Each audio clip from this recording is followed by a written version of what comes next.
In the summer of 1858, the Houses of Parliament closed their windows, soaked their curtains in chloride of lime, and still could not sit. Members held handkerchiefs to their faces as they debated. Some abandoned the chamber altogether. The river outside had become, in the words of one witness, a gigantic tank of sewage. Newspapers gave the summer a name that has outlived almost everything else about it. They called it the Great Stink.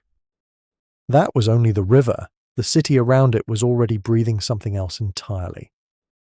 History is usually told through sight. The formal portraits, the cobblestone streets caught mid-afternoon by a patient camera, the careful compositions painters chose because they held still long enough to be painted. What you rarely get looking at a Victorian photograph is the thing that would have hit you first if you had actually stepped into that frame. Not the bonnets or the top hats, not the carriages, the smell.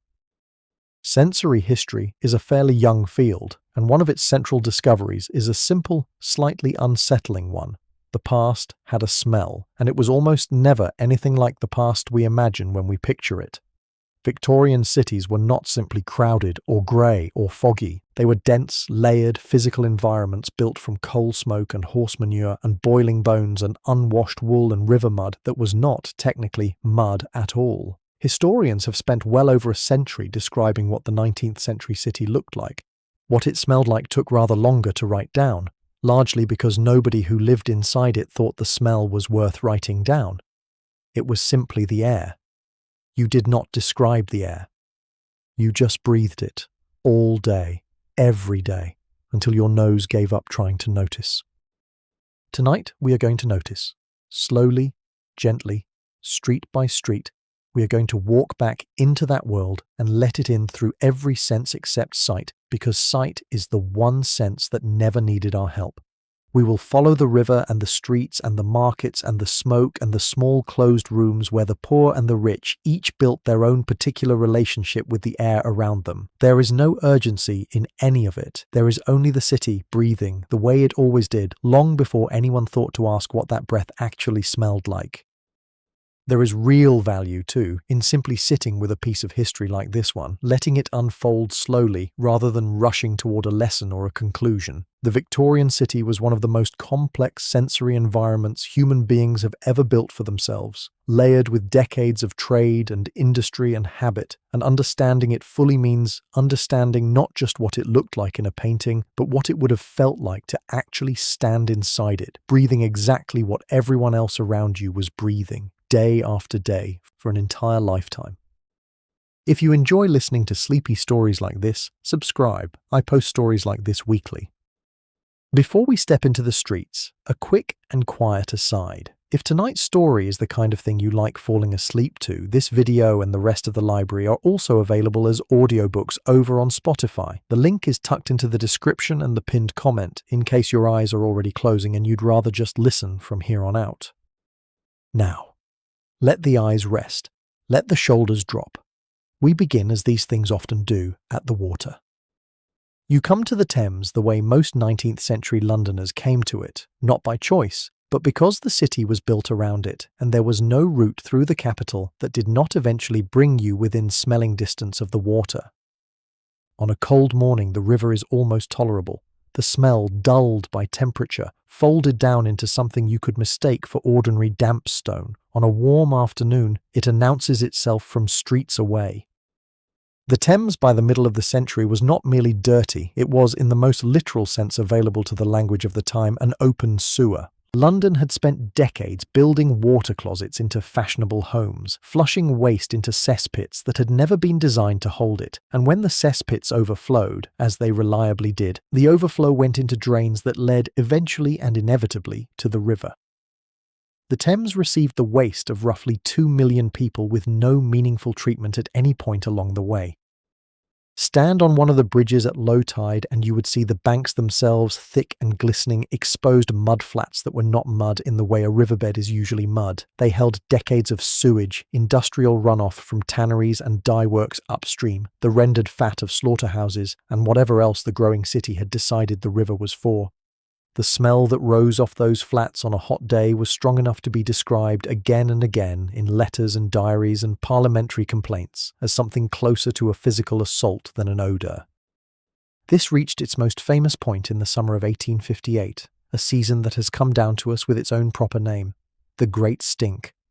A prolonged heatwave settled over the city in June, and the river, already overloaded, began to ferment in the heat the way anything organic will ferment when concentrated and warmed. The smell rose off the water and moved through the streets nearby with a strength that no one, even in a city already accustomed to unpleasant air, had quite experienced before.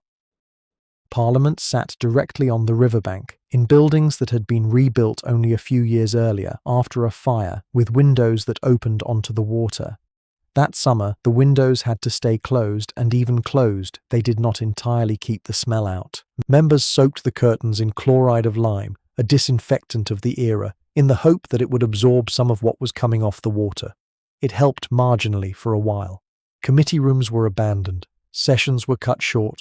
There is a particular kind of historical irony in the fact that the institution responsible for deciding what, if anything, should be done about London's sewage was, for a period of weeks, physically unable to conduct its business because of that same sewage. What is easy to miss, sitting comfortably at this distance, is that nobody in 1858 believed the smell itself was merely unpleasant. They believed it was dangerous. This was the era of what doctors and scientists called miasma theory, the conviction, held with real medical seriousness by educated men who had no reason yet to doubt it, that disease was carried not by unseen organisms but by bad air itself. A foul smell was not simply evidence of filth, it was thought to be the very mechanism by which filth made you sick. Cholera, typhoid, the fevers that swept through poor neighborhoods with such devastating regularity, all of it was assumed to travel on the smell, in the smell, as the smell. This belief shaped everything about how the Victorian city dealt with odour, and it is worth sitting with for a moment because it changes the emotional register of everything else in this story. When a wealthy Londoner held a scented handkerchief to their face while crossing a bridge, they were not being fastidious in the way we might imagine fastidiousness today. They believed, with total sincerity, that the handkerchief was a genuine medical precaution. When Parliament debated the river in a panic, it was not aesthetic outrage driving them. It was the conviction that the city was, quite literally, breathing its own death. The river had not always been like this. Go back further, to the early years of the century, and the Thames still supported salmon fisheries in places. Fish were pulled from waters that would, within 2 or 3 decades, become so oxygen-starved and chemically hostile that almost nothing could survive in them at all. The transformation happened gradually enough that no single generation quite noticed it happening, the way a room slowly fills with smoke and nobody remarks on it until a stranger walks in from outside and recoils. That is, in fact, roughly how many of the reform efforts eventually began, with outsiders. Visitors to London, arriving from provincial towns or from abroad, wrote home with a kind of stunned disbelief at the smell of the capital, a disbelief that residents themselves had long since stopped feeling. Sensory adaptation is a real and well-documented phenomenon. The nose stops registering a smell it encounters constantly, filtering it out as background noise the way the ear eventually stops hearing a clock ticking in the same room. Londoners had, in a very real physiological sense, gone partly deaf to their own city. It took a fresh nose to hear it again. Consider what fed the river beyond the household waste. Every tannery upstream discharged the used lime and dung baths in which hides had been softened. Every dye works released the mineral salts and chemical runoff of colouring cloth. Every gasworks along the bank contributed the ammonia-laden liquor left over from turning coal into gas for the city's street lamps. A byproduct so caustic it could strip paint dumped for years directly into the same water that lapped against the mudflats near where children sometimes still played. There were, even then, people whose entire livelihood depended on that river being exactly as filthy as it was. Mudlarks, mostly children and the elderly poor, waded into the exposed banks at low tide, searching for anything of value that had washed downstream or fallen from passing boats. Coal, rope, bits of metal, occasionally coins. They worked barefoot, often in water contaminated with raw sewage, cutting their feet on broken glass and pottery buried in the muck, breathing air that visitors from outside the city found almost impossible to tolerate for more than a few minutes. For the Mudlarks, it was simply Tuesday. What did the river actually smell like if you had to put words to it? Contemporary accounts circle around a small cluster of comparisons. rotten eggs from the hydrogen sulfide produced by decomposing organic matter in low oxygen water, a heavy, sweetish decay beneath that, the smell of things that had been dead and submerged for a long time. And beneath even that, something mineral and chemical, the tang of industrial waste that had no biological source at all, simply the smell of a river being used as a drain for an entire industrial economy. Layer these together, let them sit and concentrate in slow-moving water under a July sun, and you begin to understand why members of Parliament reached for chloride-soaked curtains rather than open a window. It is worth pausing here to ask what you would have done, breathing this daily with no understanding of germs, only the old and frightened conviction that the smell itself might kill you. Would you have believed the doctors who told you to keep your windows shut against the bad air, even in the suffocating heat of a London summer? Or would you, like so many actually did, have simply opened them anyway, because the heat felt like the more immediate danger and worried about the rest later? The river did not stay this way. Change was coming, driven in no small part by that same summer of 1858, though the engineering that would eventually transform the Thames belongs to a later part of this story, once the city has finished revealing the rest of itself to us. For now, simply hold the image. A wide, slow, brown river running through the middle of the most powerful city on earth, glistening at low tide with banks that were not mud, receiving the waste of 2 million people with nowhere else for any of it to go, and somewhere above it, in a grand stone building full of powerful men, the windows shut tight against a smell they were certain could kill them. It helps perhaps to understand a little of the actual chemistry sitting beneath all this description, not to turn a sleep story into a science lecture, but because the chemistry explains why the smell behaved the way contemporary accounts say it behaved. Organic waste, decomposing without sufficient oxygen, produces hydrogen sulfide as one of its primary byproducts, the compound responsible for the classic rotten egg smell, along with a cluster of other sulfur compounds that the human nose is, by design, extraordinarily sensitive to. Evolution built us to detect decay at very low concentrations, because decay historically meant danger, spoiled food, disease, death. The Thames, by the 1850s, was producing these compounds at a scale that pushed straight past detection into something closer to physical assault, exactly the register in which so many contemporary accounts described it. Boats still moved along the river throughout this period because the Thames remained, whatever its condition, the working artery of the city's trade, and the watermen who rowed and later steamed passengers and goods along its length developed their own hardened relationship with the smell, much like the Mudlarks working its banks. Paddle steamers carried thousands of ordinary Londoners up and down the river daily for business and pleasure alike, and period accounts of these journeys often mention passengers holding cloths to their faces for the duration of the trip, particularly on the stretch passing through the most industrial and most densely populated sections of the city centre. The river also grimly served as the city's final and unofficial resting place for an uncomfortable number of its dead. Bodies, whether from accident, suicide or violence, were recovered from the Thames with a regularity that had its own dedicated infrastructure, including watermen who specialised in the grim, practical business of recovery for a fee, and a marine police force established specifically to patrol the river itself. Add this to everything else already dissolved and suspended in the water, and you begin to understand why period writers occasionally described the Thames not merely as dirty, but as something closer to a living, decaying organism in its own right, one that the city depended on completely and simultaneously could not bear to look at too closely. There is a particular detail from the summer of the Great Stink worth sitting with a little longer, because it captures the sheer scale of official denial that preceded the crisis finally breaking through. Engineers and scientists had been warning about the state of the river for years before 1858, submitting reports, proposing solutions, being repeatedly told that the cost of a comprehensive fix was simply too high to justify. It took the physical, personal, undeniable discomfort of the men actually sitting in Parliament, rather than any amount of written evidence about the suffering of everyone else living along the river, to finally move the conversation from theoretical concern to emergency action. We will return to exactly what that action looked like later in tonight's story, once we have finished walking through everything else the city had folded into its air by the time that particular July arrived. One further thread worth pulling on here concerns the sheer cultural weight the Thames carried alongside its physical filth, because the two existed side by side in a way that can feel almost contradictory from this distance. This was, after all, the same river celebrated in poetry, painted by artists drawn to its shifting light and its crowded traffic of barges and steamers, the setting for the annual watermen's rowing race that had continued in some form for generations. Londoners held a genuine, complicated affection for their river, even while despising, quite reasonably, what it had been allowed to become. It was simultaneously a civic treasure and a civic embarrassment, sometimes within the same sentence of the same letter or newspaper editorial.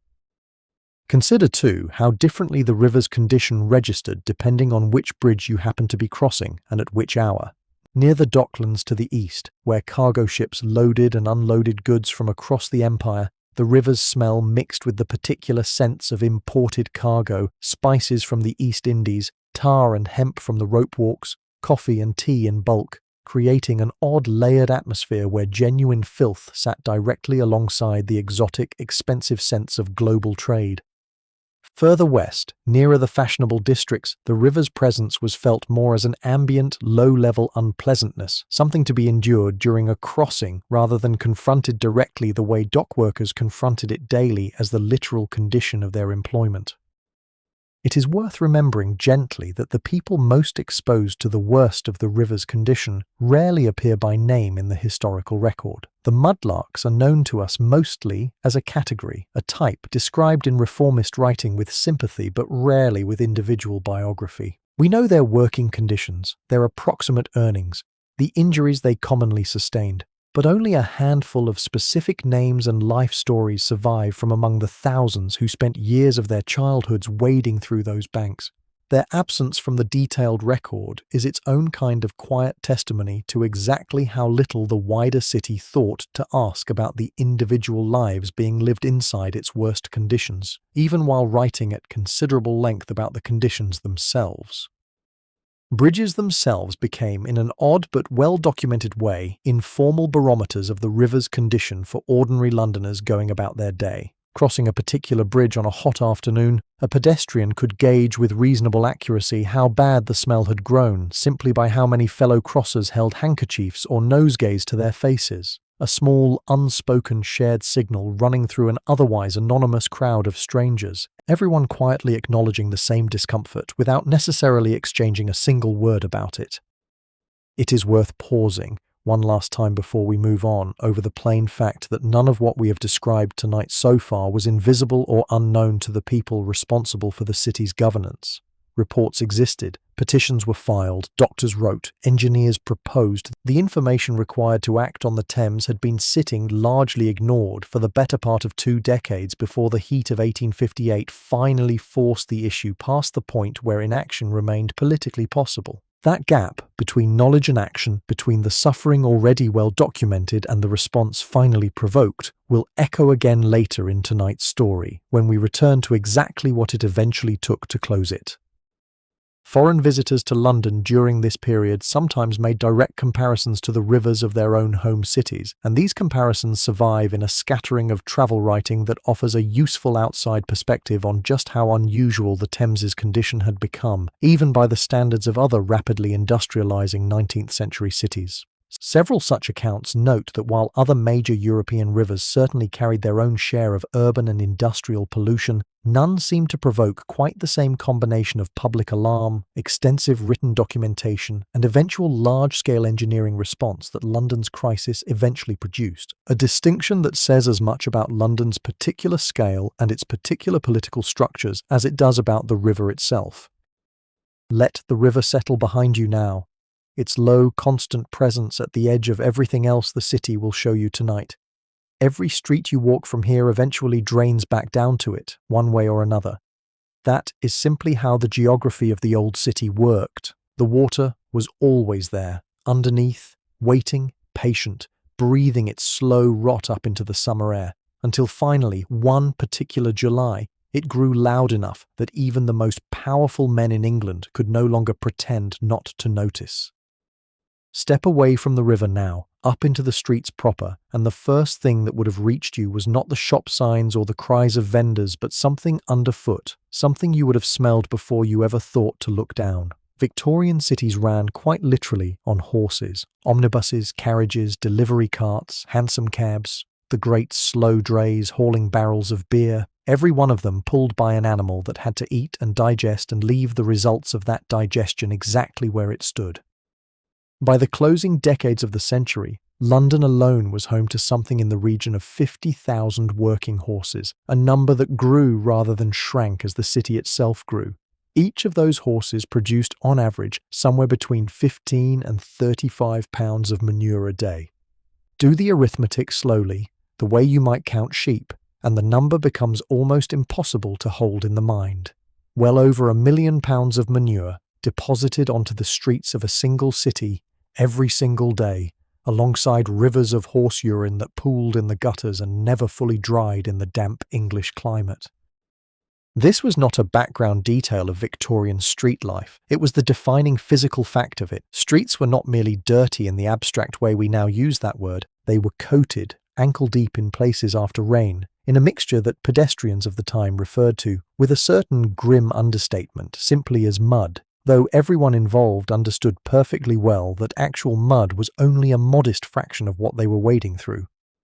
Out of this specific and very literal problem grew one of the more curious professions of the 19th century city, the crossing sweeper, almost always a boy, sometimes an old man, stationed at a particular corner or intersection with nothing but a broom, whose entire livelihood consisted of clearing a narrow path through the manure so that a well-dressed lady or gentleman could cross the street without ruining their shoes in exchange for whatever coin the crosser cared to offer. It was considered, by the standards of the era, a genuinely respectable form of begging, a service rendered, however small, rather than a hand simply held out.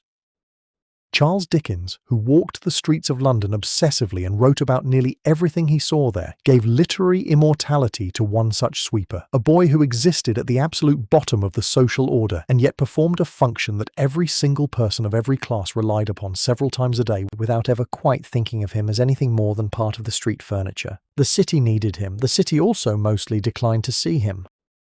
Beyond the manure itself, the streets carried a whole secondary layer of smell that came from how that manure was managed, or more often, not managed. Municipal street cleaning existed, in theory, in most Victorian cities, but it was chronically underfunded, understaffed, and simply outpaced by the sheer volume being produced. Contractors were paid, in some cities, by the cartload removed, which created its own perverse incentive to let the streets build up, rather than sweep them clean on a tight schedule, since a fuller cart made for a more efficient trip to wherever the waste was ultimately taken. And where was it taken? For much of the century, a surprising amount of urban horse manure was collected and sold, quite profitably, to farmers on the outskirts of the city as fertilizer. There was an entire economic ecosystem built around waste that, from a modern vantage point, looks almost admirably efficient. Nothing wasted. Everything eventually returned to the soil. It does not change what it was like to walk through the collection process itself, the carts piled high, trundling slowly through streets that were themselves still coated in the product being hauled away. Rain complicated everything. A dry spell turned the accumulated manure to a fine, choking dust that rose in clouds behind every passing vehicle, coating clothing, catching in the throat, settling on food displayed in open-air markets and shop windows. A heavy rain, by contrast, turned it into a thin, spreading liquid slurry that ran along the gutters and pooled at every low point in the road, seeping toward doorways, occasionally flooding into basement kitchens during the worst storms. Neither condition was preferable. Londoners of the period developed, out of sheer necessity, an intimate, practical knowledge of exactly which combination of recent weather made a given street passable and which made it something closer to a wading exercise. There was also, layered beneath and around the horse manure, an older and more persistent problem that the city had never fully solved despite centuries of trying. Household waste disposed of directly into the street remained a common practice well into the century in poorer districts where formal collection either did not exist or existed too irregularly to be relied upon. Slops, the contents of chamber pots, kitchen refuse. All of it might end up simply thrown from an upper window into the street or alley below, a habit old enough to have its own centuries-old warning cry. shouted down before the contents followed so that anyone below might step aside in time. By the Victorian period, this practice was in decline in the wealthier and more regulated parts of the city, pushed out by a growing body of sanitary law and a growing sense among the middle classes that such things were simply not done anymore. But decline is not the same as disappearance, and in the poorer courts and alleys where no one was watching closely and where proper disposal required money and infrastructure that simply was not there, the old habits persisted for decades longer than official histories tend to admit. Consider for a moment what it actually meant to get dressed and leave the house in this world. A woman's long skirts, fashionable and voluminous, dragged directly through everything described so far, absorbing it into the hem with every step, which is precisely why the crossing sweeper's narrow cleared path mattered so much to those who could afford to pay for it. A man's boots required daily attention from a servant or a professional bootblack, not merely for polish, but for basic decontamination, a genuinely necessary hygienic step rather than a vanity. Shopkeepers along the busiest thoroughfares fought a constant, losing battle against dust and street grime settling onto their displayed goods, particularly food. Meat hung outside butcher shops, a common practice for both display and for the cooling effect of open air, and that meat was exposed for hours at a time to a street atmosphere, thick with manure dust, coal smoke, and whatever else happened to be passing. Flies were, unsurprisingly, a constant and largely unaddressed presence around any food stall, drawn by smells that today would trigger an immediate public health closure. What did the street itself smell like, taken as a whole on an ordinary dry afternoon? Ammonia first, sharp and immediate, from the urine soaking into every surface. Beneath that, something earthier and more organic from the manure proper, not entirely unpleasant in small doses, the way a working farm still carries that smell today, but present here in a concentration and constancy that no farm ever approached. Threaded through both of these, the coal smoke that hung over every Victorian city regardless of season, and beneath everything, faint but never quite absent, the sweetish note of decay rising from wherever the street cleaning contractors had most recently fallen behind schedule. Did you ever wonder, walking a route you knew well, whether you had simply stopped noticing the smell of your own street the way Londoners eventually stopped noticing theirs? It is worth sitting with that question for a moment, gently, without needing an answer. The nose adapts to almost anything, given enough repetition, and the Victorian street, however overwhelming it might strike a modern visitor stepping backward through time, was, for the people living inside it, simply the ordinary, unremarkable texture of getting from one place to another. There is a specific, less obvious detail about the manure problem worth pausing on, because it shows how thoroughly it shaped even the design of the buildings people lived in.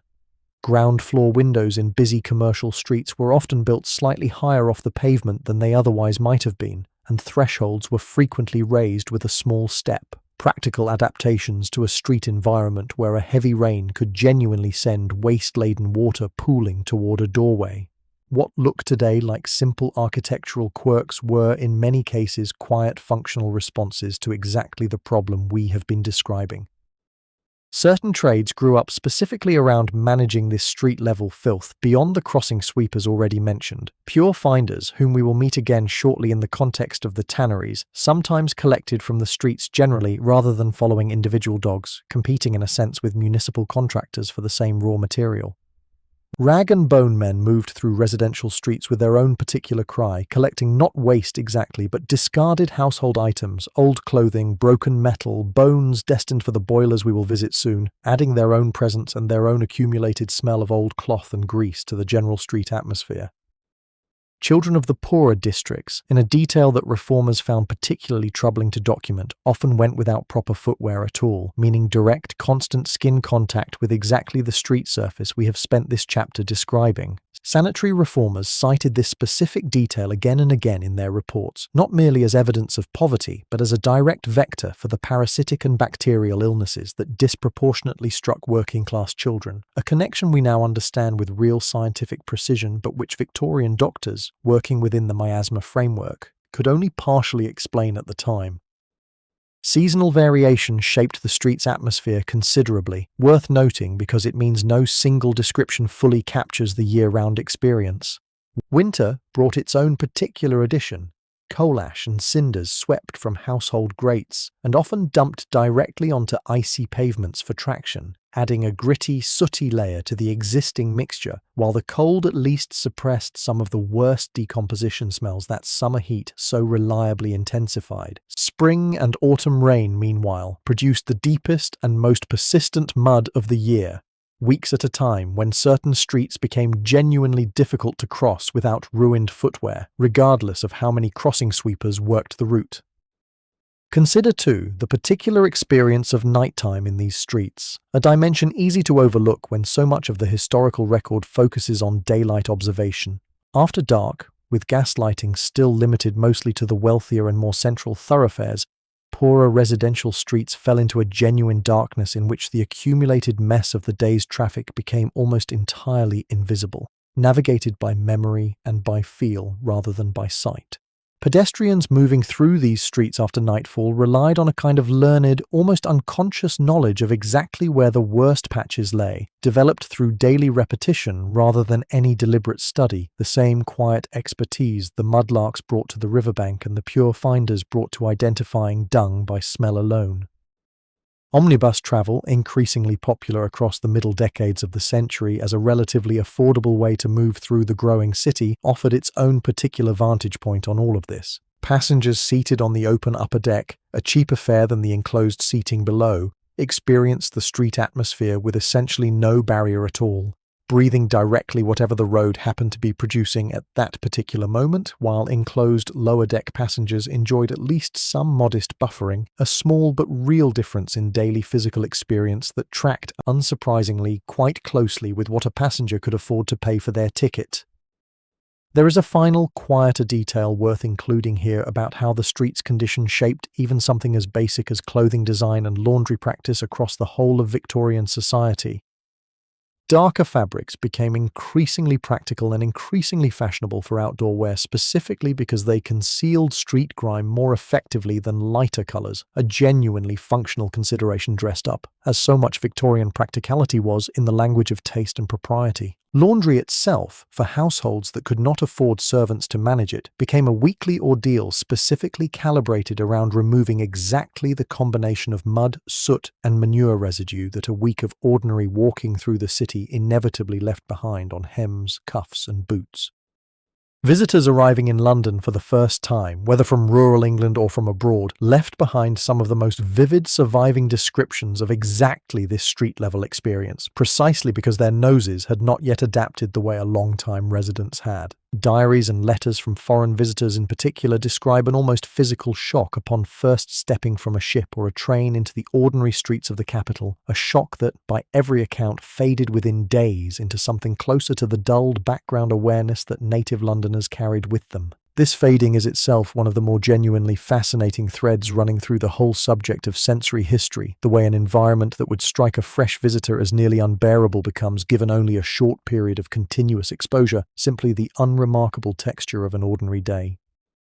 Municipal authorities, worth noting in fairness, were not entirely inactive on this front throughout the century, even if their efforts consistently fell short of the scale required. A patchwork of local vestries and parish authorities held varying degrees of responsibility for street cleaning within their own small jurisdictions, leading to a genuinely uneven experience of the same city depending on which specific parish boundary a given street happened to fall within. Some kept in noticeably better order than their immediate neighbours, simply because a more diligent or better funded local authority happened to be responsible for that particular stretch of road.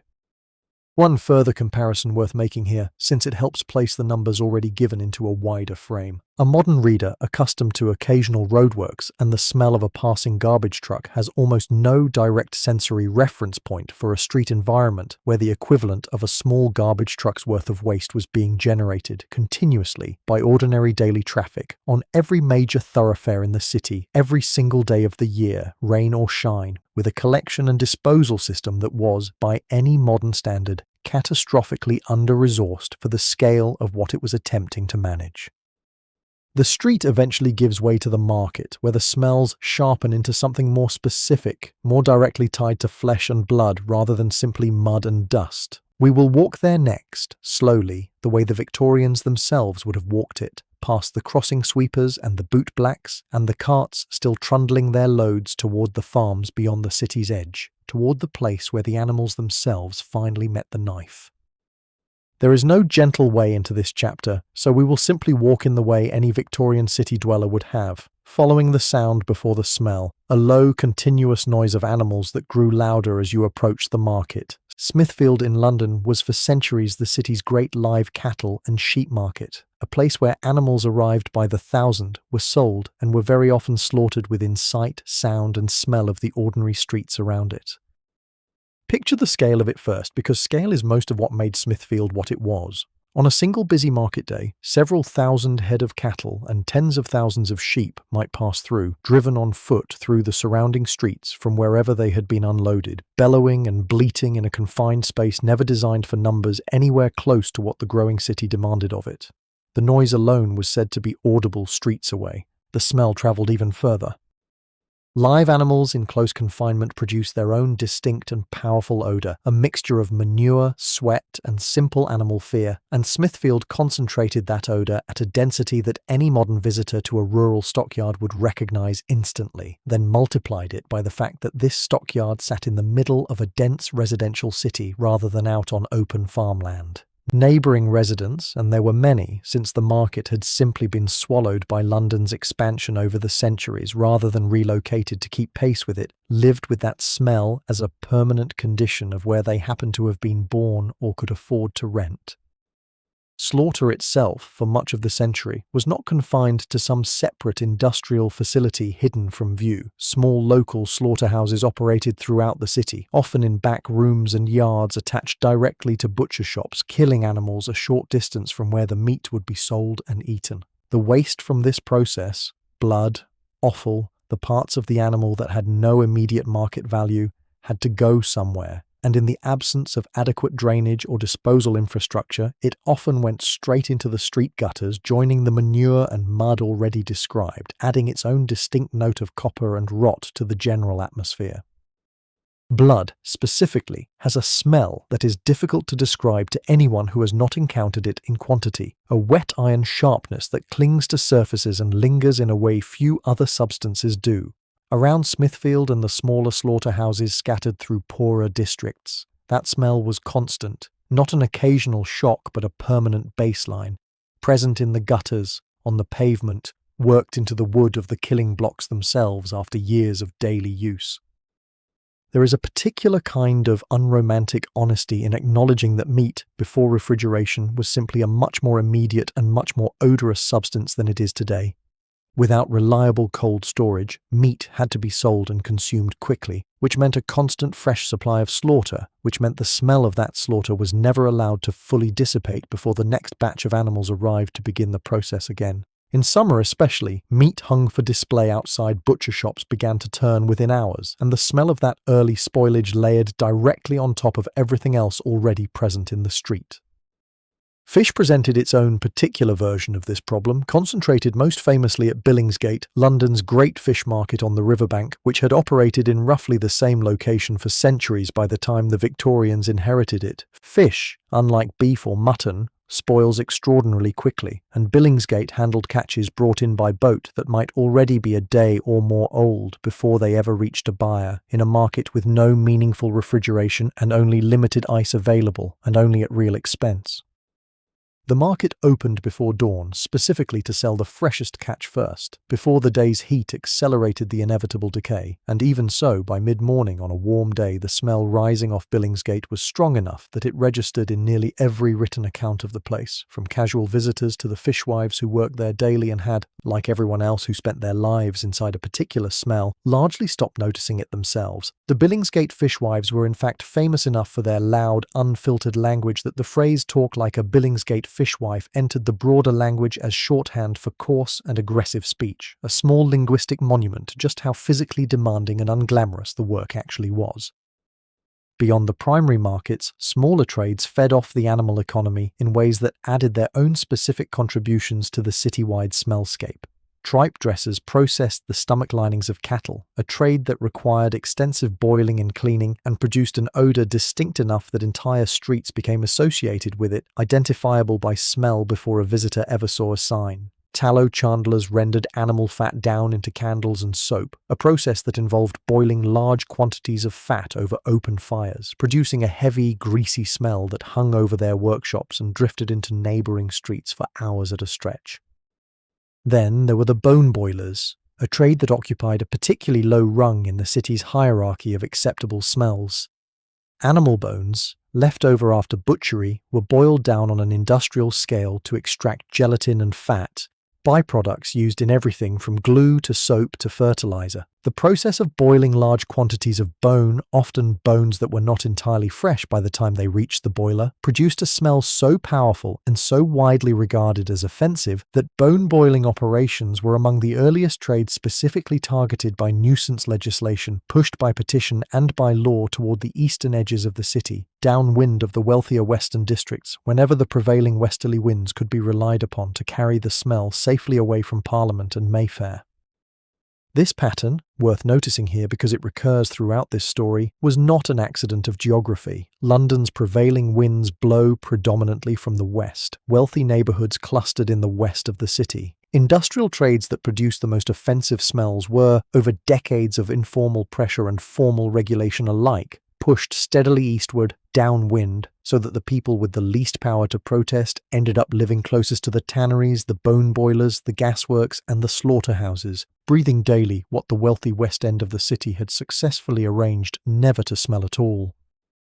Consider what it meant, then, to be a child growing up in one of those eastern districts, for whom the smell of boiling bone or rendering fat was not an occasional unpleasant encounter, but the actual permanent smell of home. The smell that meant safety and familiarity in exactly the same way that wood smoke or fresh bread might mean home to someone else. Smell is deeply tied to memory and belonging, and there is something quietly moving in imagining an entire generation of East End children for whom the smell of a bone-boiling yard carried the same emotional weight that a grandmother's kitchen carries for us today.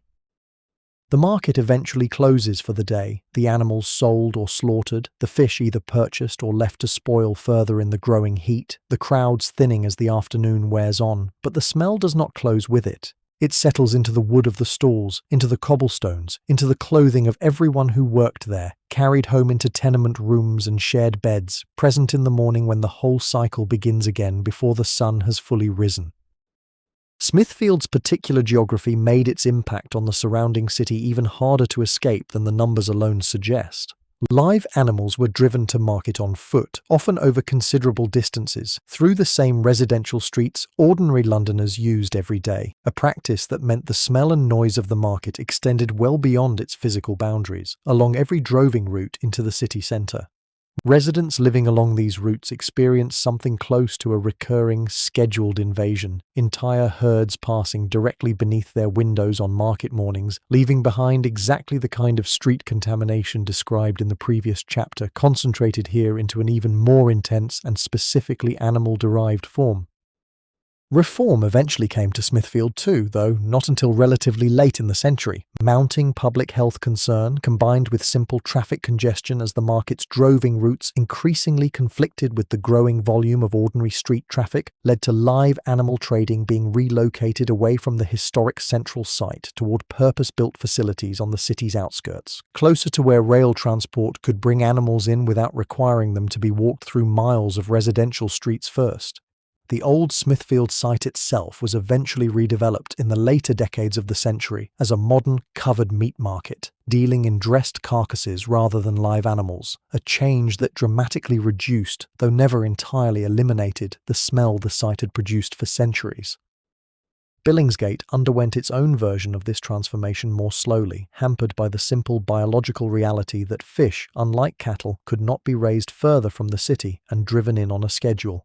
The market remained tied to the tides and to the arrival of fishing boats, and its particular relationship with decay remained a defining feature of that stretch of riverbank for most of the century, even as gradual improvements in ice supply and eventually in refrigerated rail transport slowly extended how long a catch could travel before it needed to be sold.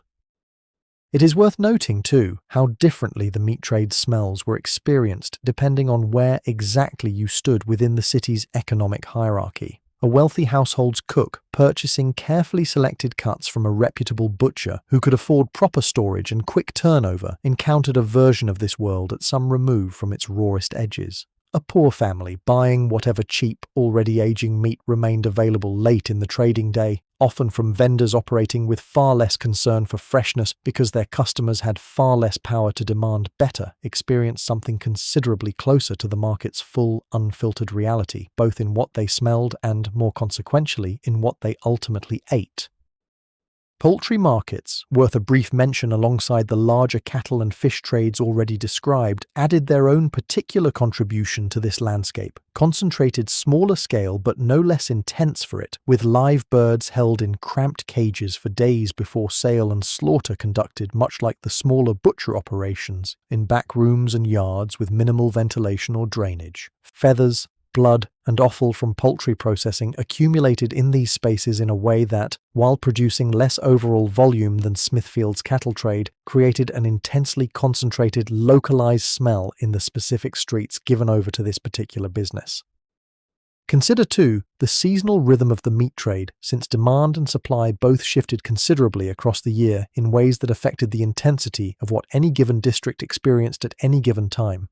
Autumn brought a surge in slaughter as farmers reduced herds ahead of winter, when feeding animals through the cold months became more expensive than the market price justified, meaning the markets and surrounding streets experienced their most intense period of activity and their most intense smell in the weeks leading into winter, precisely when the cold air at least offered some modest relief by slowing the rate of decomposition in whatever waste accumulated before it could be properly cleared.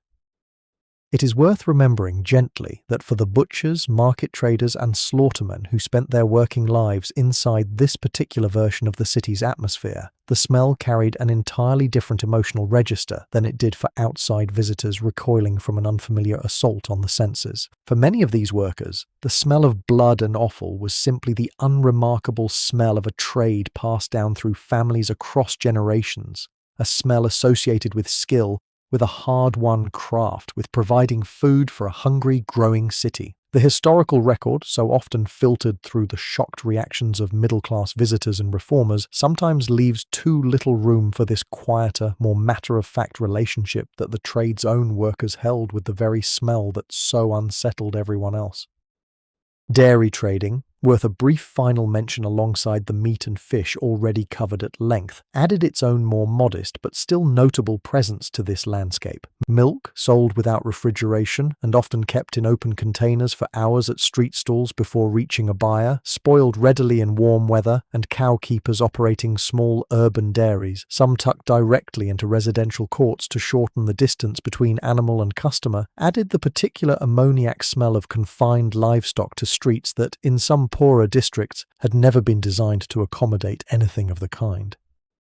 It is worth remembering, finally, that these markets also functioned as genuine centres of community life, whatever their olfactory challenges, gathering places where news travelled, where relationships were built across the working day, where the specific rhythm of a city's food supply became a shared, lived experience for everyone who passed through. The smell we have spent this chapter describing was, for the people who worked and shopped there daily, simply inseparable from all of that other, more human texture of market life, the two never really existing as separate experiences at all.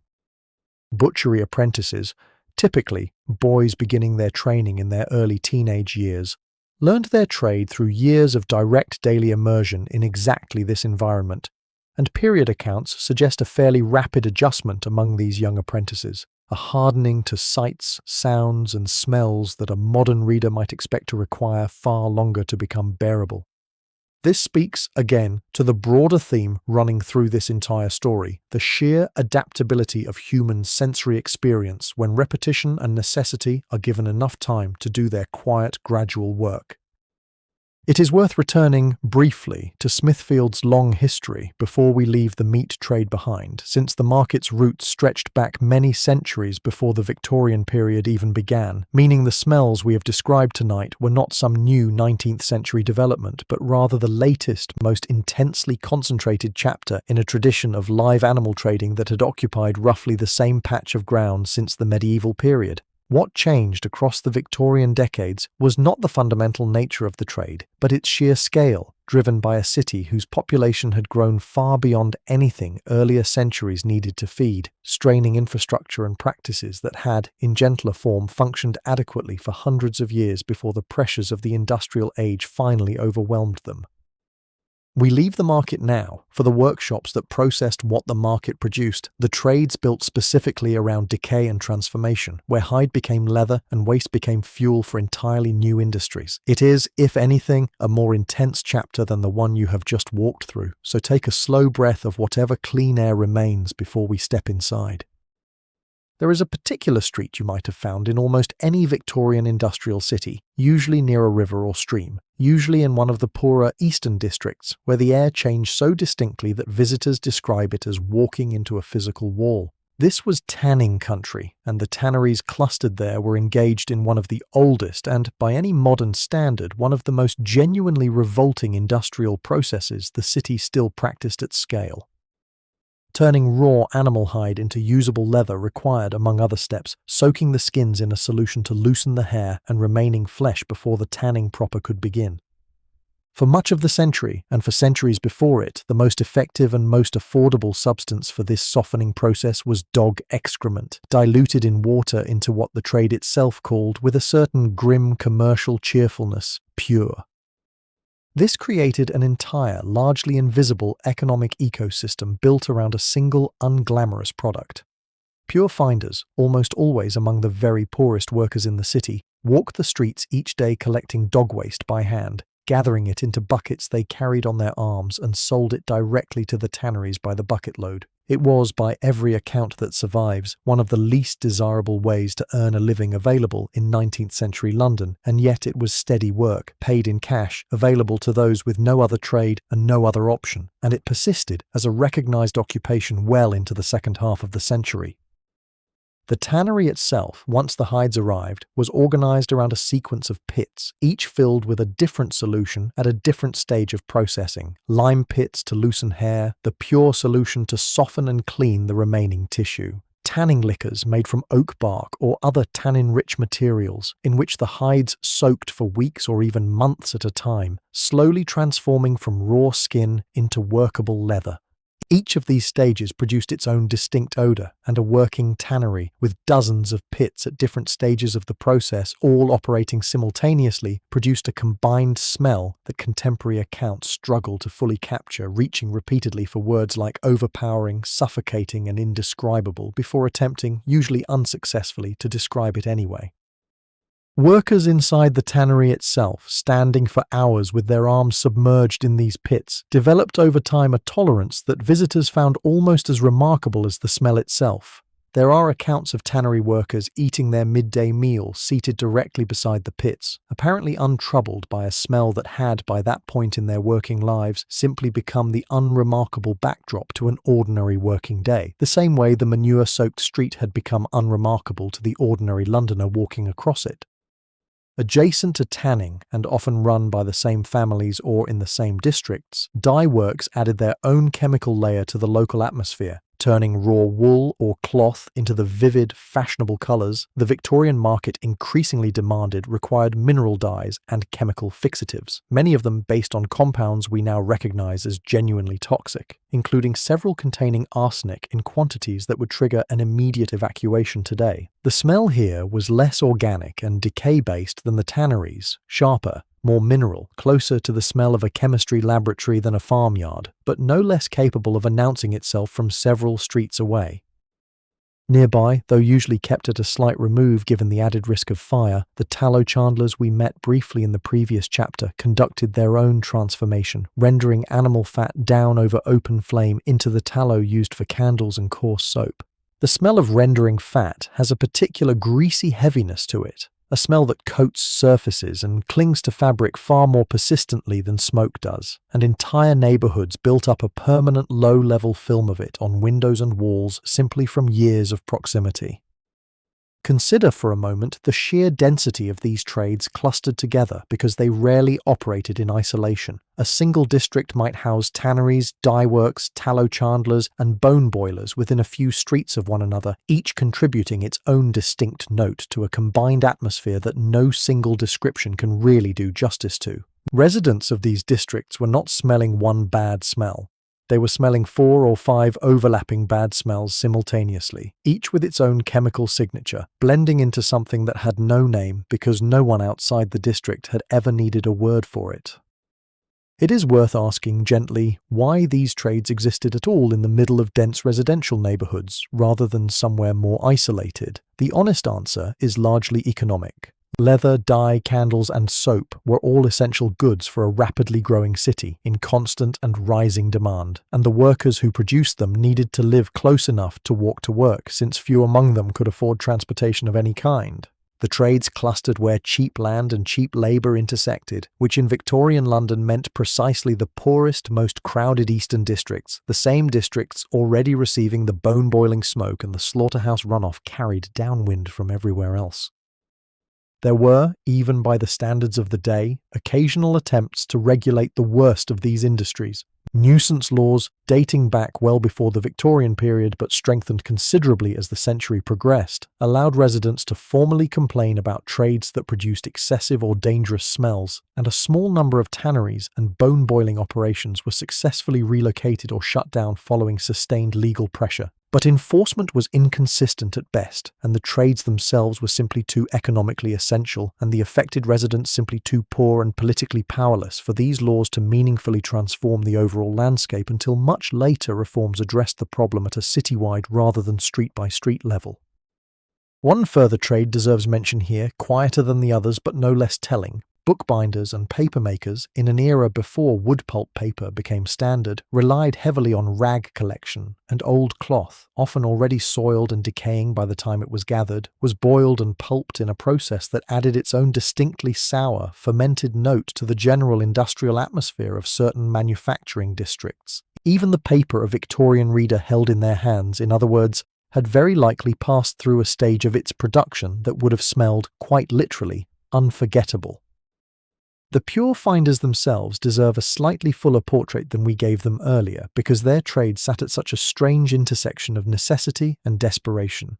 Most were women, often elderly, working alone through the streets each day with nothing more than a covered basket and, if they could afford one, a pair of gloves that many simply went without, since gloves represented an expense that cut directly into already meagre earnings. The going rate paid by tanneries for a bucket of collected material varied with quality, and pure finders developed their own informal expertise in distinguishing the different types of dung by smell alone, since drier, older material commanded a different price than fresh, and a good pure finder could apparently identify the difference from a surprising distance, a skill acquired entirely through repetition and necessity rather than any formal training. Inside the tannery pits themselves, the chemical transformation taking place was, in its own way, genuinely remarkable, even if the smell it produced was not. The lime baths broke down the protein structure holding hair to hide. The dung solution that followed contained enzymes that further softened the material, preparing it to properly absorb the tanning liquor in the stages that followed. Understanding this chemistry does not make the smell any more pleasant, but it does explain why tanners considered the process worth the discomfort. There was, as far as anyone in the period knew, simply no other reliable, affordable way to produce leather of usable quality at the scale a growing industrial city demanded, for boots, harnesses, belting for machinery, bookbinding, and dozens of other essential goods.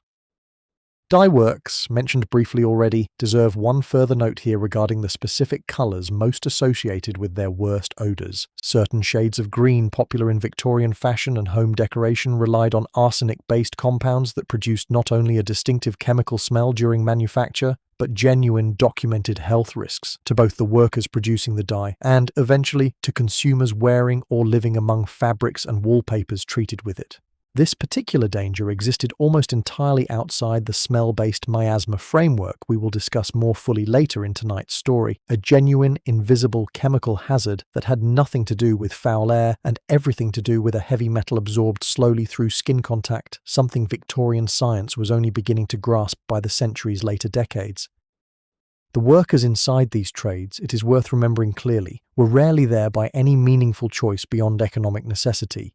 Tanning, dyeing, and bone boiling paid wages roughly commensurate with their unpleasantness, often somewhat better than more conventional unskilled labor, precisely because so few workers were willing to endure the conditions otherwise, which meant these trades disproportionately employed those with the fewest alternatives available to them, recent arrivals to the city, the desperately poor, and those excluded by prejudice or circumstance from more conventional employment. The smell of the tannery district was, in this sense, also a fairly direct map of exactly where the city's most vulnerable workers had been pushed to earn their living.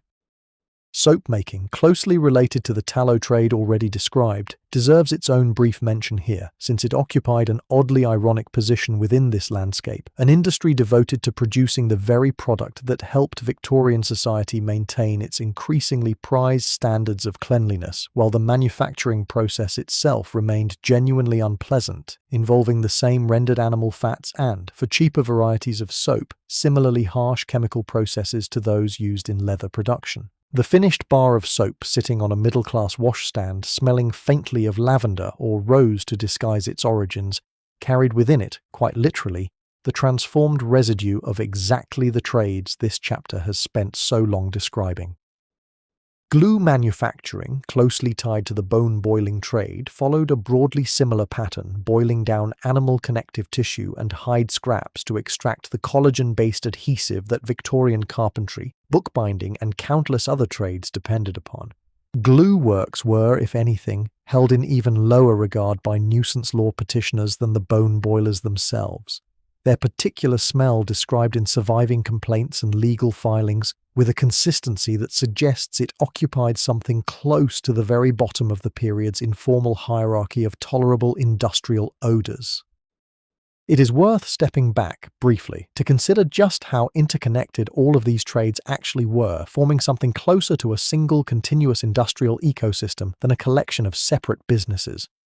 A single animal slaughtered at Smithfield or in a smaller local operation might have its hide sent to the tanneries, its fat rendered by the tallow chandlers, its bones sent on to the boilers for glue and fertilizer, and its remaining scraps and connective tissue processed further still by the glue makers. Almost nothing was wasted in a strictly economic sense, and this genuine efficiency, worth acknowledging honestly, came at the direct cost of concentrating an enormous, compounding burden of smell onto whichever specific streets happened to house each stage of this long, unbroken chain of transformation. Fellmongering, a trade closely related to tanning but distinct enough to deserve its own brief mention, involved the specific processing of sheepskins to separate wool from hide before the leather-making process proper could begin, and it carried its own particular variant of the pit-based softening process already described, contributing yet another distinct thread to the general atmosphere of any district where these trades clustered together, layering wool grease and lanolin's own heavy, distinctive smell on top of everything else already present in the air. It is worth remembering, too, that the workers inside these trades sometimes carried the smell home with them in a way that shaped domestic life far beyond the workshop walls themselves. Clothing worn all day in a tannery pit or beside a bone-boiling vat retained its odor for days, even after washing, given the limited laundering resources available to most working households, meaning families living alongside a tannery worker experienced a secondary domestic version of the same smell that defined his working hours, carried quite literally into the shared bed and the shared single room that so many working-class families occupied together each night.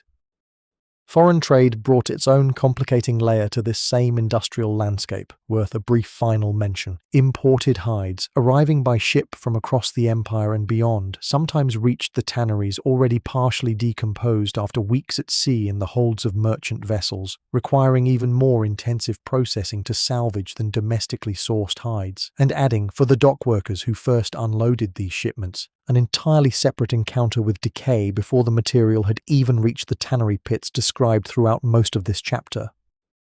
It is worth adding one further detail before we leave the trades of decay behind for good. Apprenticeship in tanning, unlike many of the city's more respected crafts, rarely commanded the same social standing, whatever genuine skill the work actually required, and sons who followed their fathers into the trade often did so with few realistic alternatives available to them rather than out of any particular pride in the craft itself. A pattern repeated across nearly every trade described in this chapter. Work passed down, not because it was cherished, but because the door to anything else so rarely opened. A note, too, on how quickly this whole industrial landscape could shift with changes in demand and fashion. When a new synthetic alternative to a particular tanning agent or dye compound emerged, workshops sometimes converted their processes within a matter of months, chasing whatever combination of cost and market demand made a particular product most profitable at that moment, meaning the specific smell of a given street could genuinely change within a working man's own lifetime, even while the broader category of unpleasant industrial odor persisted in that same location for decades, regardless of exactly which trade happened to be producing it in any given year. There is no tidy resolution to offer at the end of this chapter, no reform that swept in and made these trades pleasant, because most of them simply continued, largely unchanged in their fundamental processes, well past the end of the Victorian period itself, gradually declining only as industrial chemistry offered alternatives to animal-based tanning and as synthetic dyes replaced the more dangerous mineral compounds. For most of the century, this was simply how leather and candles and paper were made, and the people who made them breathed the consequences daily, in exchange for wages that kept their own families fed. Let this chapter settle now, the way tannery workers themselves must have let it settle, day after day, until it stopped registering as anything unusual at all. We rise now, up out of the workshops and the pits, into the open air above the rooftops, where an entirely different kind of atmosphere was gathering across the whole of the city at once, one that had less to do with any single trade and everything to do with how the entire city chose to heat itself. By the middle of the 19th century, coal was the fuel of everything. It heated homes, it powered the steam engines driving the new factories, it fired the gasworks that lit the city's street lamps, and in the depths of winter, when hundreds of thousands of chimneys across a single city all burned at once, the smoke from all of it rose into the sky and, on the wrong kind of day, simply refused to leave. London's geography made this worse than almost anywhere else. The city sits in a shallow river valley, and under certain weather conditions, cold air settles close to the ground while a layer of warmer air sits above it, trapping everything beneath, including a full day's worth of coal smoke from a million chimneys, in a lid that would not lift until the weather pattern finally broke. Londoners eventually gave this phenomenon its own affectionate, exasperated nickname. They called it the London Particular, a fog so distinct, so specifically theirs, that the name required no further explanation to anyone who lived there. The colour alone set it apart from ordinary weather fog. Where a natural mist is grey-white, the London Particular took on a yellowish, sometimes greenish tinge from the sulphur content of the coal smoke suspended within it, thick enough on the worst days to reduce visibility to a matter of feet, thick enough that link boys carrying torches for hire made a genuine living guiding pedestrians safely across streets they could no longer see the far side of. Charles Dickens opened an entire novel with a description of fog so pervasive it seemed to have crept into courtrooms and chancery offices themselves, fog treated not as weather but almost as a character with its own moods and habits. What did it actually smell like, this particular fog, distinct from ordinary coal smoke rising cleanly into open air on a clear day? Trapped and concentrated at ground level for hours or sometimes days at a time, it carried a heavy, acrid sulphur note, sharp enough to catch at the back of the throat, mixed with the sootier, more familiar smell of burning coal itself. And beneath both of these, on the worst days, a faint but persistent taste that Londoners described less as a smell than as a physical sensation, something you could feel coating the inside of your mouth and nose after even a short walk outdoors. The health consequences were real and, eventually, undeniable, though it took the better part of a century for that reality to translate into meaningful action. Respiratory illness rates climbed sharply during periods of heavy fog. Doctors of the era, working within the framework of miasma theory we have already discussed, understood on some level that the fog was connected to sickness, even without the germ theory of disease that would later explain the mechanism more precisely. What they could observe directly, without any theoretical framework at all, was simple and stark. More people died during a bad fog than during clear weather, and the worst fogs of the century, stretching across days rather than hours, were associated with measurable spikes in mortality that contemporary newspapers reported with a grim, matter-of-fact regularity. Soot itself became a permanent physical presence in Victorian city life, well beyond the days of actual fog. It settled continuously, day after day, onto every exposed surface, requiring a scale of domestic cleaning that is difficult to fully appreciate from a modern vantage point. Curtains had to be washed with a frequency that would seem excessive today, simply to remove the accumulated grime of ordinary air. Window ledges collected a fine black dust within days of being wiped clean. Buildings that were originally constructed from pale stone gradually darkened over decades of soot accumulation, a process visible in old photographs comparing a building's original appearance to its blackened Victorian-era state. The same buildings we now, ironically, sometimes think of as having always been that particular shade of grimy grey. This constant sootful shaped domestic life in ways that rippled outward from the simple fact of dirty air into questions of labour, gender, and class that had nothing directly to do with smell, but everything to do with its physical residue. Housemaids in middle-class Victorian homes spent an enormous proportion of their working hours simply managing the consequences of coal smoke, black-leading grates, washing soot from curtains and linens, wiping down surfaces that would need wiping down again within days, regardless of how thoroughly the work had just been done. The famous Victorian obsession with domestic cleanliness was not merely a moral posture. It was, in significant part, a genuinely necessary and never-ending response to an atmosphere that was constantly, physically dirtying everything it touched. Industrial areas experienced a further, more concentrated layer of this same problem. Factory chimneys, built taller over the course of the century specifically in an attempt to disperse smoke further from ground level, nonetheless deposited their output somewhere, and that somewhere was usually the working-class neighbourhoods that had grown up directly around the factories themselves, close enough for workers to walk to their shifts. The wealthy, once again, benefited from geography and from the ability to simply live further away, in newer suburbs upwind of the worst industrial concentrations, breathing air that was measurably, meaningfully cleaner than what their own employees breathed daily in the shadow of the very factories that generated the family's wealth. Gasworks deserve particular mention here, since they occupied an unusual position in the city's smellscape, straddling both the industrial trades already described and this broader chapter on smoke and air.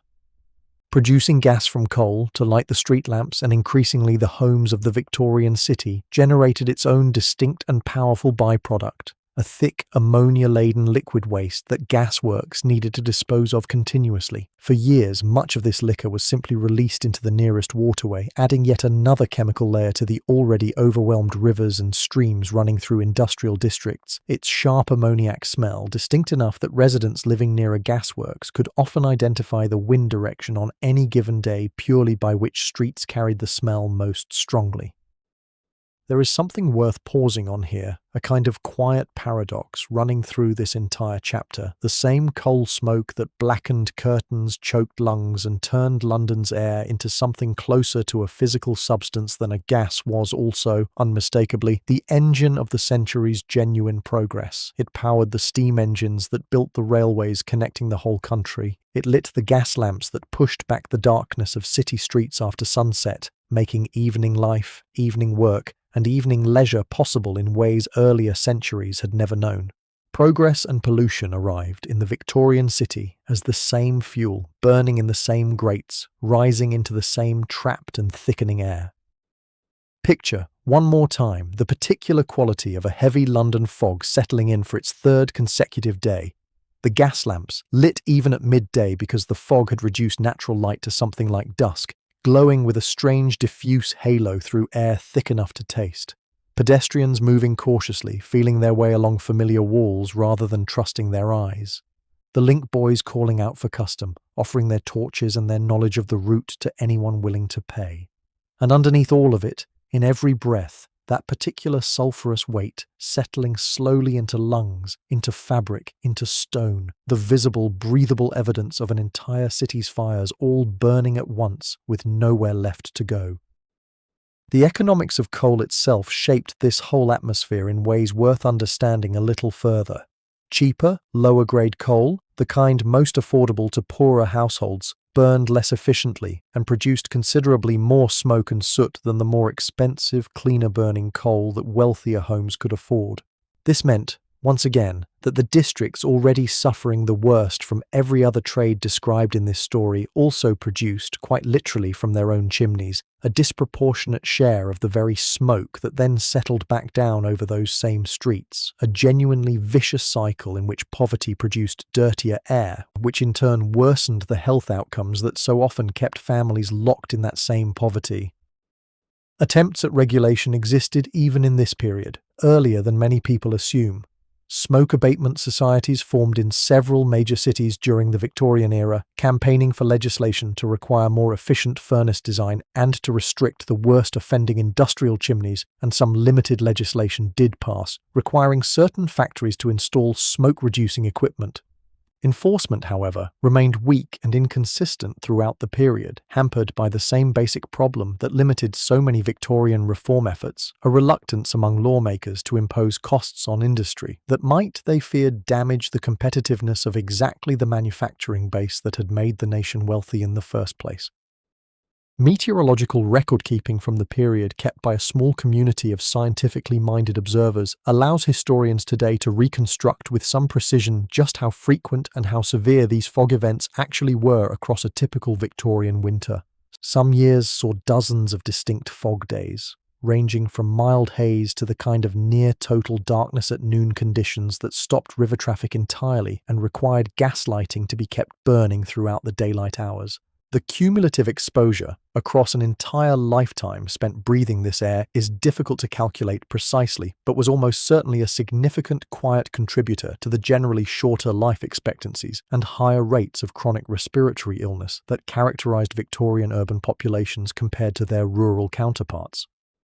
Railway travel, increasingly central to Victorian life as the century progressed, added its own distinct layer to this atmosphere, particularly around the great terminus stations built in the middle decades of the century. Steam locomotives burned coal continuously, and stations designed with enormous covered train sheds trapped smoke and steam beneath their roofs in a way that produced a genuinely distinct microclimate, thick with a mixture of coal smoke, hot metal, and the particular damp warmth of steam condensing against iron and glass. Travellers passing through these stations experienced, in concentrated form over just a few minutes, something close to the full sensory intensity of the London particular fog they might otherwise only encounter gradually across a full day spent outdoors. Artists and writers of the period found, somewhat unexpectedly, real aesthetic material in this same fog that public health officials so thoroughly dreaded. Painters became fascinated by the strange, diffused quality of light the fog produced, the way it transformed familiar buildings into soft, half-visible silhouettes, an effect that influenced an entire generation of London cityscape painting toward the century's end. There is something genuinely worth noticing in this, the way the same physical phenomenon could register simultaneously as a public health emergency and as a source of genuine visual beauty, depending entirely on which side of that particular divide you happen to be standing on, in comfortable good health or in a hospital ward struggling to breathe. The fog's effect on nighttime navigation deserves one further note beyond the link boys already mentioned. Gas lamps themselves, however numerous, struggled to penetrate the thickest fog conditions with any real effectiveness, their light scattering and diffusing into a dim, useless glow rather than casting the clear illumination they provided on an ordinary clear evening. This created a genuinely disorienting experience even for residents thoroughly familiar with their own neighborhood. Streets they had walked thousands of times rendered suddenly strange and difficult to navigate, landmarks obscured, distances impossible to judge accurately by sight alone. Domestic heating habits themselves varied considerably by household income, worth noting since this variation shaped exposure just as unevenly as everything else in this story. Wealthier households could afford to burn better coal and to heat multiple rooms simultaneously, while poorer families often relied on a single grate for an entire dwelling, sometimes burning whatever cheap, poor-quality fuel could be gathered or purchased in the smallest affordable quantities, a pattern that meant the coldest homes in the city were, in a cruel irony, very often also breathing the smokiest indoor air, produced by fuel too poor in quality to burn efficiently even for the modest warmth it was meant to provide. There is a final, quieter irony worth sitting with before we leave this particular chapter behind. The same coal that filled Victorian skies with soot and sulphur also, indirectly, made possible the gaslighting that let the era's writers, including the very novelists who described the fog so memorably, work productively long after sunset. Progress and pollution, again, sharing a single flame, a single fuel, a single trapped and thickening sky above the whole of the city. It is worth remembering, finally, that the fog itself eventually became so closely associated with London specifically that it shaped how the entire city was perceived internationally, referenced in literature and travel writing from well beyond Britain's own shores, a genuinely global reputation built in significant part on exactly the trapped, sulphurous air we have spent this chapter describing in such close and patient detail. One further quieter fact deserves mention before we leave this chapter. Church bells and public clocks, in the very worst fog conditions, sometimes became the only reliable way for a Londoner to track the passage of time at all, since the sun itself might remain entirely invisible, its position impossible to judge for 2 or 3 consecutive days running, the whole city navigating by sound and memory rather than by any of the ordinary daylight cues most of us take entirely for granted. Let the fog lift now, slowly, the way it always eventually did, when the weather finally shifted and a breath of clean wind from the west finally pushed through and scattered what had settled over the rooftops for days. There is, in that moment of clearing, a genuine and simple relief, one that Victorian diarists reached for again and again, the specific pleasure of a first clean breath after days of trapped, heavy air. Hold that relief for a moment. We are about to walk somewhere that never quite got to feel it. If you're drifting now, that's all right. Let yourself go. And a small reminder for anyone still listening with one ear open, this whole library of stories lives on Spotify too, as audiobooks, if you'd rather have it playing quietly from your phone on the nightstand than your screen. Links waiting in the description and the pinned comment. Subscribe so the next story is here when you need it. Sleep well, and we'll keep walking quietly for those still with us. There were parts of every large Victorian city that outsiders rarely entered voluntarily, districts so overcrowded and so physically decayed that reformers, journalists and social investigators of the period reached for a single evocative word to describe them. Rookeries, named for the crowded, chaotic nests of the birds themselves, a term that stuck precisely because it captured something true about the density of human life packed into these particular streets and courts. St Giles, in central London, became perhaps the most famous of these districts, a warren of narrow courts and alleys wedged in surprisingly close to some of the city's wealthiest neighbourhoods, close enough that a fashionable Londoner might pass within a few streets of it entirely without realising what lay just beyond the next corner. Inside, buildings originally constructed for single families had been subdivided again and again over decades, until a house meant for one household might contain a dozen or more, each family occupying a single room, sometimes sharing that single room with lodgers who paid by the night for floor space. Sanitation infrastructure, already inadequate across the Victorian city as a whole, simply did not extend into these districts in any meaningful way. A single privy, often nothing more than a shared outdoor cesspit, might serve dozens of families at once, located in a shared courtyard that also functioned as the only outdoor space available to residents for washing, cooking, and the ordinary business of daily life. These cesspits, overwhelmed by demand and rarely emptied on any reliable schedule, frequently overflowed, particularly after heavy rain, sending waste running directly across the same courtyard where children played and women hung laundry. The trade that existed specifically to address this overflow deserves its own careful mention because it represents one of the more physically demanding and socially invisible occupations of the entire century. Night soil men worked, as the name suggests, exclusively after dark, entering the cesspits and privy vaults of the city to remove accumulated waste by hand and cart, hauling it away to be sold, much like horse manure, as fertilizer to farms on the city's outskirts. It was dangerous, exhausting, deeply unpleasant work, and it was also, by the standards of the poorest Victorian trades, relatively well paid, precisely because so few people were willing to do it. Even with the night soil men working continuously, the sheer scale of human waste generated by a rookery district housing thousands of people in space designed for a fraction of that number simply outpaced any collection system the era could muster. Cesspits sat beneath many buildings directly, sometimes leaking slowly into the very foundations of the houses above them, and in the worst documented cases seeping into nearby wells that residents relied on for drinking water, a connection that reformers of the period increasingly suspected but could not yet fully prove without the germ theory of disease that later science would provide. Overcrowding compounded every other problem described so far. A single room housing 8 or 10 people, with no ventilation beyond a single small window that might not open at all, accumulated its own dense atmosphere of unwashed bodies, damp bedding, cooking smoke from an open fire used for both warmth and food preparation, and whatever waste had not yet made it out to the courtyard privy. Reformers who visited these rooms, often for the specific purpose of documenting conditions for parliamentary reports, wrote with genuine visceral shock about air so thick and stale that they struggled to remain inside for more than a few minutes at a time, a striking admission given how much unpleasant urban air these same investigators had already grown accustomed to elsewhere in the city.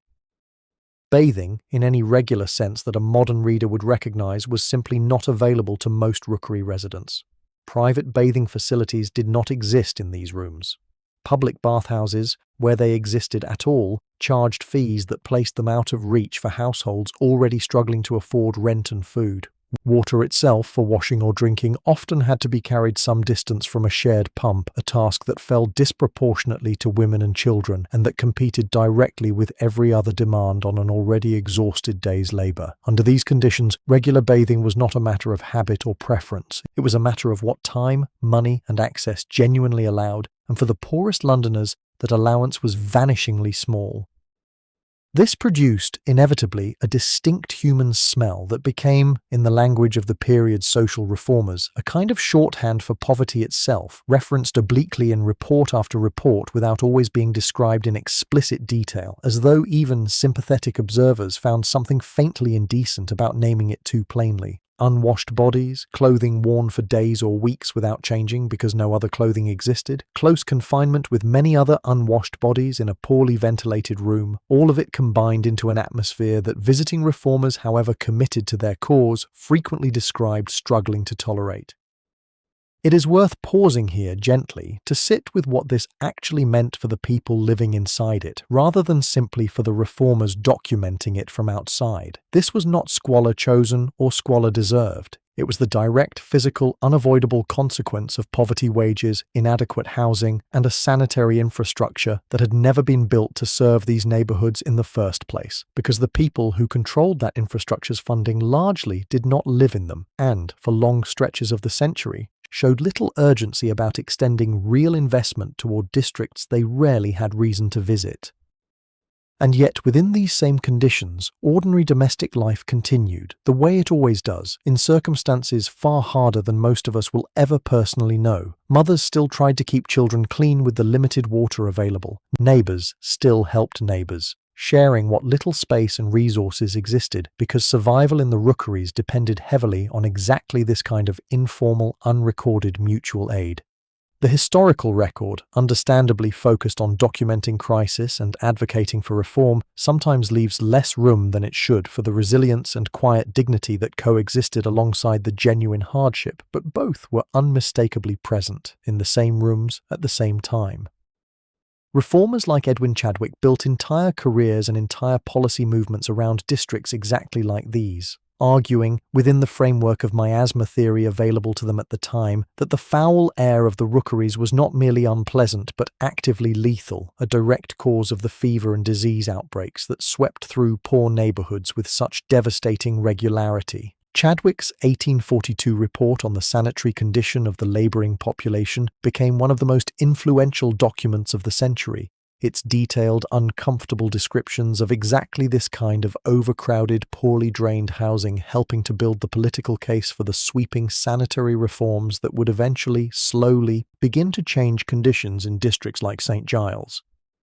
The physical layout of a typical rookery court is worth picturing carefully because it explains so much about why conditions there proved so difficult to improve even once reformers had thoroughly documented the problem. Buildings often backed directly onto one another with barely a gap between them. blocking airflow almost entirely and leaving interior rooms with no direct source of fresh air beyond whatever managed to filter through a shared corridor or stairwell. Courts might be reached only through a single narrow archway from the main street, meaning the entire district could feel, to an outside visitor, almost like a separate hidden world, invisible from the respectable thoroughfare running just a few feet away.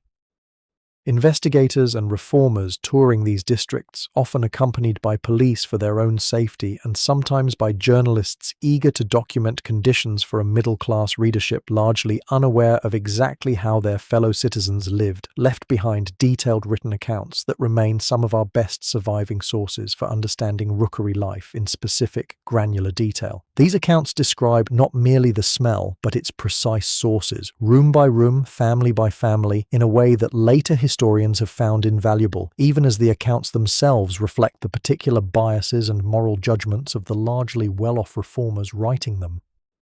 Children in these districts, worth returning to briefly here alongside the barefoot detail mentioned earlier, faced disease risks considerably beyond simple respiratory illness. Waterborne diseases spread readily through shared, often contaminated water sources. Skin conditions related to inadequate washing and close, constant contact with others in crowded rooms were common enough to be considered almost unremarkable by the standards of the district itself.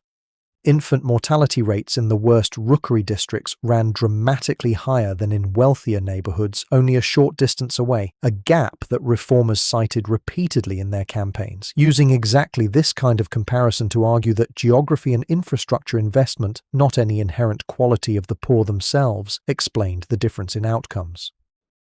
It is worth noting, too, that rookery districts were not uniform or unchanging throughout the Victorian period. Some, including sections of St Giles itself, were eventually demolished during the mid-century decades, specifically to make way for new roads and railway lines cutting through the city centre, a process that displaced residents, often without adequate compensation or alternative housing, rather than genuinely improving their circumstances. The particular smell of any given rookery, in other words, was never a permanent fixture. It shifted as the district itself was reshaped, sometimes by genuine reform, sometimes simply by the unrelated demands of a rapidly modernizing city that needed the land for other purposes entirely.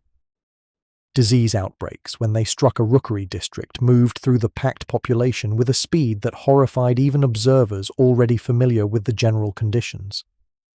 Close quarters meant infection could pass from household to household within days rather than weeks, and the shared privies and water sources described earlier meant that a single contaminated point could affect dozens of families almost simultaneously. Contemporary medical reports from cholera outbreaks in districts like St Giles describe entire courts losing multiple residents within the same week, a concentration of loss that stands in stark, uncomfortable contrast to how the same disease moved through more spacious, better-drained, wealthy neighborhoods only a short distance away.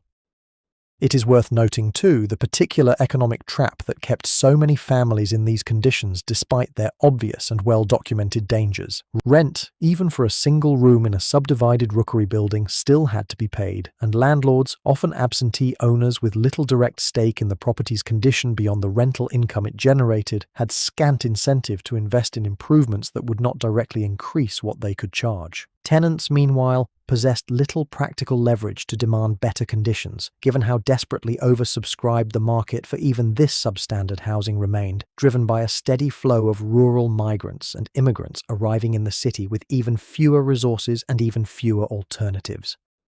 Some limited relief did exist within these districts, worth acknowledging honestly alongside everything else described here. Charitable organizations, religious missions, and a small number of genuinely committed individual reformers worked directly within rookery neighborhoods, providing basic medical care, clean water access where they could arrange it, and in a handful of documented cases, funding modest but genuine improvements to specific buildings or courts. This charitable effort, however well-intentioned, never approached the scale required to meaningfully transform conditions across the district as a whole, a limitation that reformers themselves frequently acknowledged with real frustration in their own writing, recognizing that individual charity could not substitute for the kind of large-scale public infrastructure investment that would eventually, decades later, begin to genuinely change things.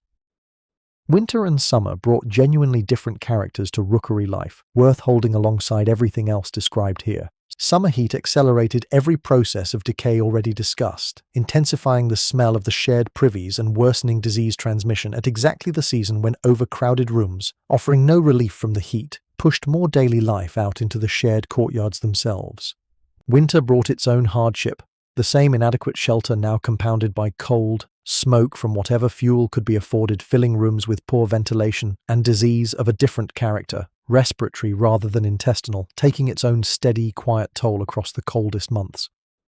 Photographs and sketches from later in the century, once such documentation became more common, offer a visual record that still cannot fully capture what written accounts insist upon, that the defining feature of these districts was never primarily visual at all. A photograph of a rookery court shows crowded buildings and narrow passages, but it cannot show the smell that every single written eyewitness account places at the very center of the experience, the thing that struck visitors first and lingered longest in their memory of the visit, long after the specific visual details had faded.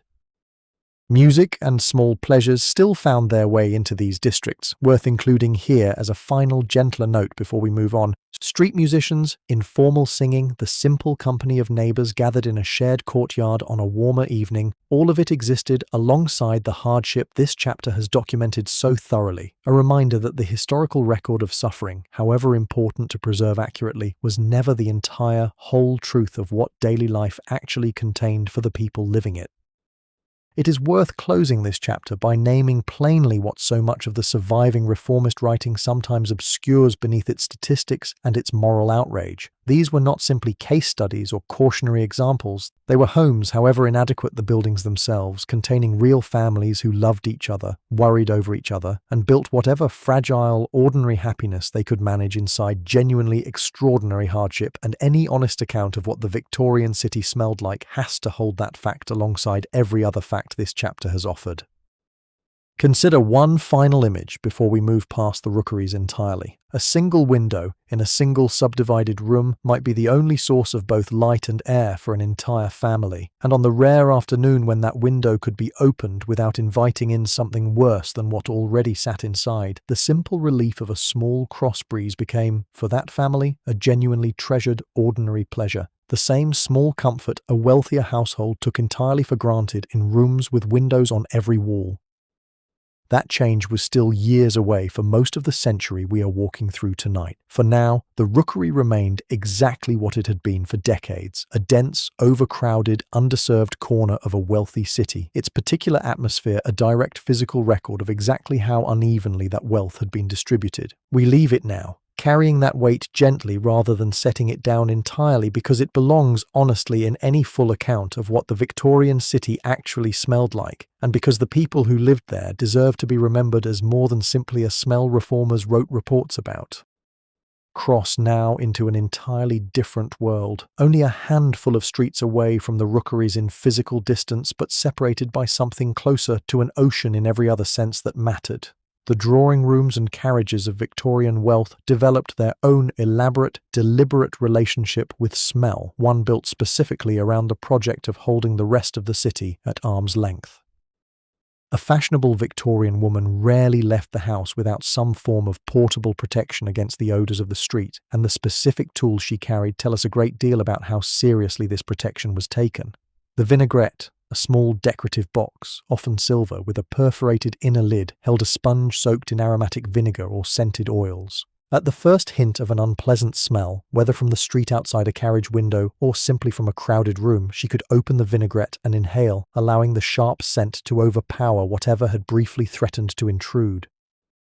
The nosegay served a similar function in a more casual, decorative form. A small handheld bouquet, sometimes called a tussie-mussy, composed of fragrant flowers and herbs, carried not merely for beauty but for the specific practical purpose of having something pleasant to bring to the nose whenever the street's own atmosphere became too much. Recipes for these bouquets, passed down through etiquette manuals and household guides of the period, favoured strongly scented herbs like lavender and rosemary specifically for their ability to cut through less welcome smells, a purpose acknowledged openly enough in period writing that we do not need to guess at it.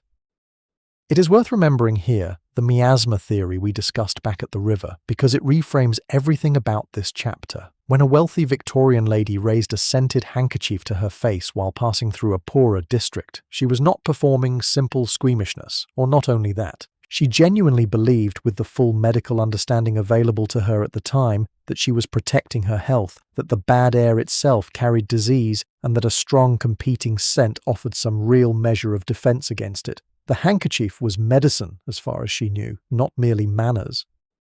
Perfume itself, worn directly on the body and clothing rather than simply carried in a small box, became an increasingly important part of upper-class Victorian self-presentation as the century progressed, and the industry that grew up around it tells its own quiet story about exactly what problem it was solving. Perfumers like florists, already well established in London by the start of the Victorian period, and later figures like Eugène Rimmel, built substantial businesses specifically around creating fragrances marketed not merely for beauty, but explicitly for their ability to mask or overpower the ambient smells of urban life.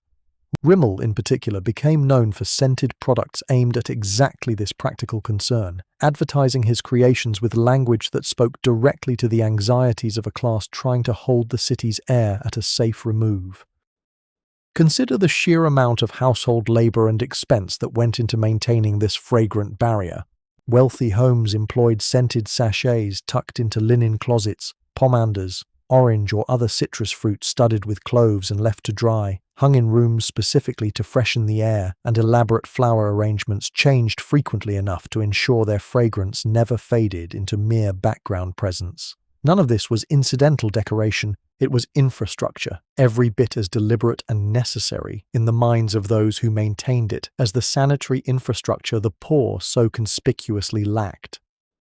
There is a genuine and uncomfortable class dimension running through all of this, one that period writers occasionally acknowledged with startling directness. The smell of poverty, as it was understood at the time, was not seen as simply an unfortunate byproduct of inadequate housing and sanitation. It was often spoken of, in the language of reformers and moralists alike, as though it reflected something about the character or moral state of the poor themselves, a conflation of physical circumstance with personal failing that made the wealthy's elaborate scent barriers feel, to those who maintained them, less like class separation and more like a reasonable defense against a genuinely dangerous and somehow deserved condition.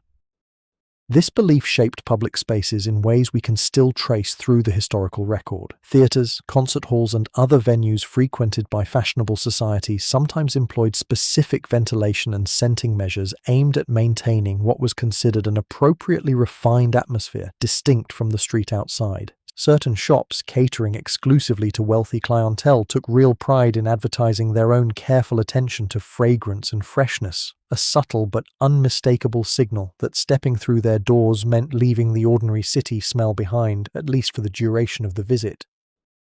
Bathing itself, worth returning to briefly from a different angle than the rookery chapter, was undergoing its own transformation among the wealthy during this period, driven partly by genuine advances in plumbing and partly by a growing cultural association between cleanliness and moral virtue that the Victorian middle and upper classes embraced with real enthusiasm. Regular bathing, increasingly common in wealthy households by the later decades of the century, represented not merely comfort but a specific kind of social and moral statement, a visible, smellable demonstration of exactly the refinement and self-discipline that separated respectable society from the rookeries so recently described. And yet, for all this elaborate effort, the barrier the wealthy built for themselves was never quite complete, and this is worth sitting with for a moment before we move on. The same river that carried the great stink past Parliament ran near enough to fashionable neighbourhoods that no amount of vinaigrette or perfume could fully hold it at bay during the worst of that summer. The same coal smoke that blackened rookery windows also settled, more slowly perhaps, but no less certainly, onto the curtains of Mayfair townhouses. Smell, in the end, proved a remarkably difficult thing to fully privatise, however much money and effort a household devoted to the attempt. There is something quietly telling in that failure, in the way it undercuts the entire elaborate architecture of scented handkerchiefs and dried orange pomanders. The Victorian wealthy could buy distance from the poor in almost every other respect. Housing, food, medical care, education, but the city's air moved where it wanted to move, indifferent to the boundaries of class that governed almost everything else about how that city was organized. For all the vinaigrettes and nosegays, the smell of the city they shared, however unevenly, was still, in the end, one single shared atmosphere. The etiquette manuals of the period, worth returning to for a moment, treated the entire subject with a formality that tells us how seriously fashionable society took it. Guides on proper deportment for young ladies included detailed instruction on exactly which scents were considered appropriately refined for daytime wear versus evening occasions, on the correct way to carry and discreetly use a vinaigrette without drawing undue attention to the act, and on the social risks of wearing a fragrance too strong, which risked seeming vulgar, or too weak, which offered inadequate protection against exactly the street odors this entire elaborate system existed to defend against. Fashion and public health anxiety, in other words, were thoroughly and inseparably intertwined in this particular corner of Victorian life.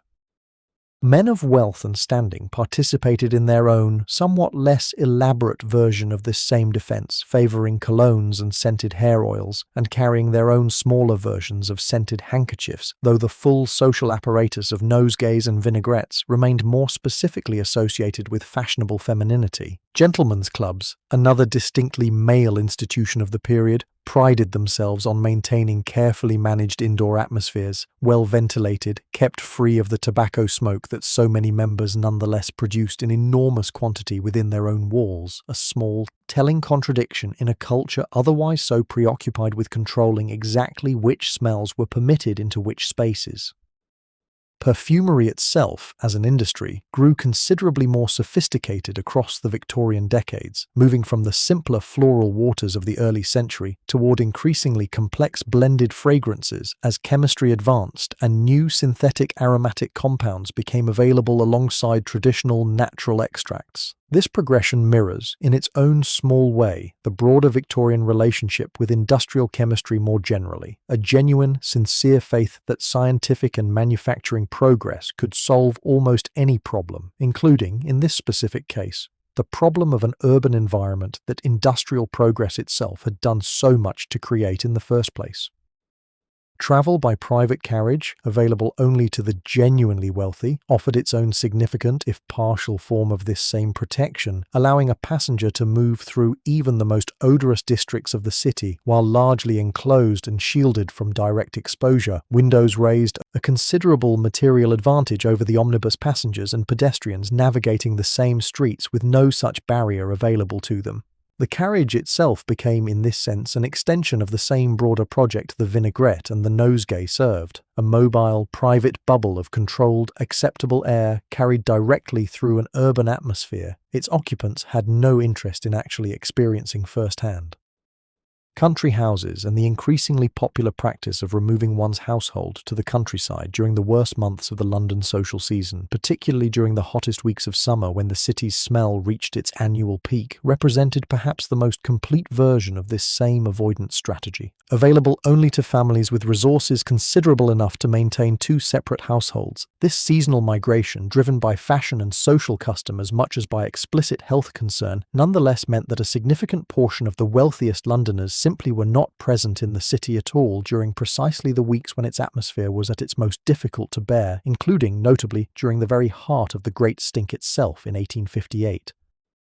It is worth sitting for a moment with the quiet unfairness embedded in that last detail. The families with the power to fund and demand infrastructure improvements were often, for weeks at a stretch, physically absent from the conditions that made such improvements so urgently necessary, while the families with no such power remained, by simple economic necessity, exactly where the smell was worst, for the entirety of every summer, every year, with no countryside retreat available to them at all.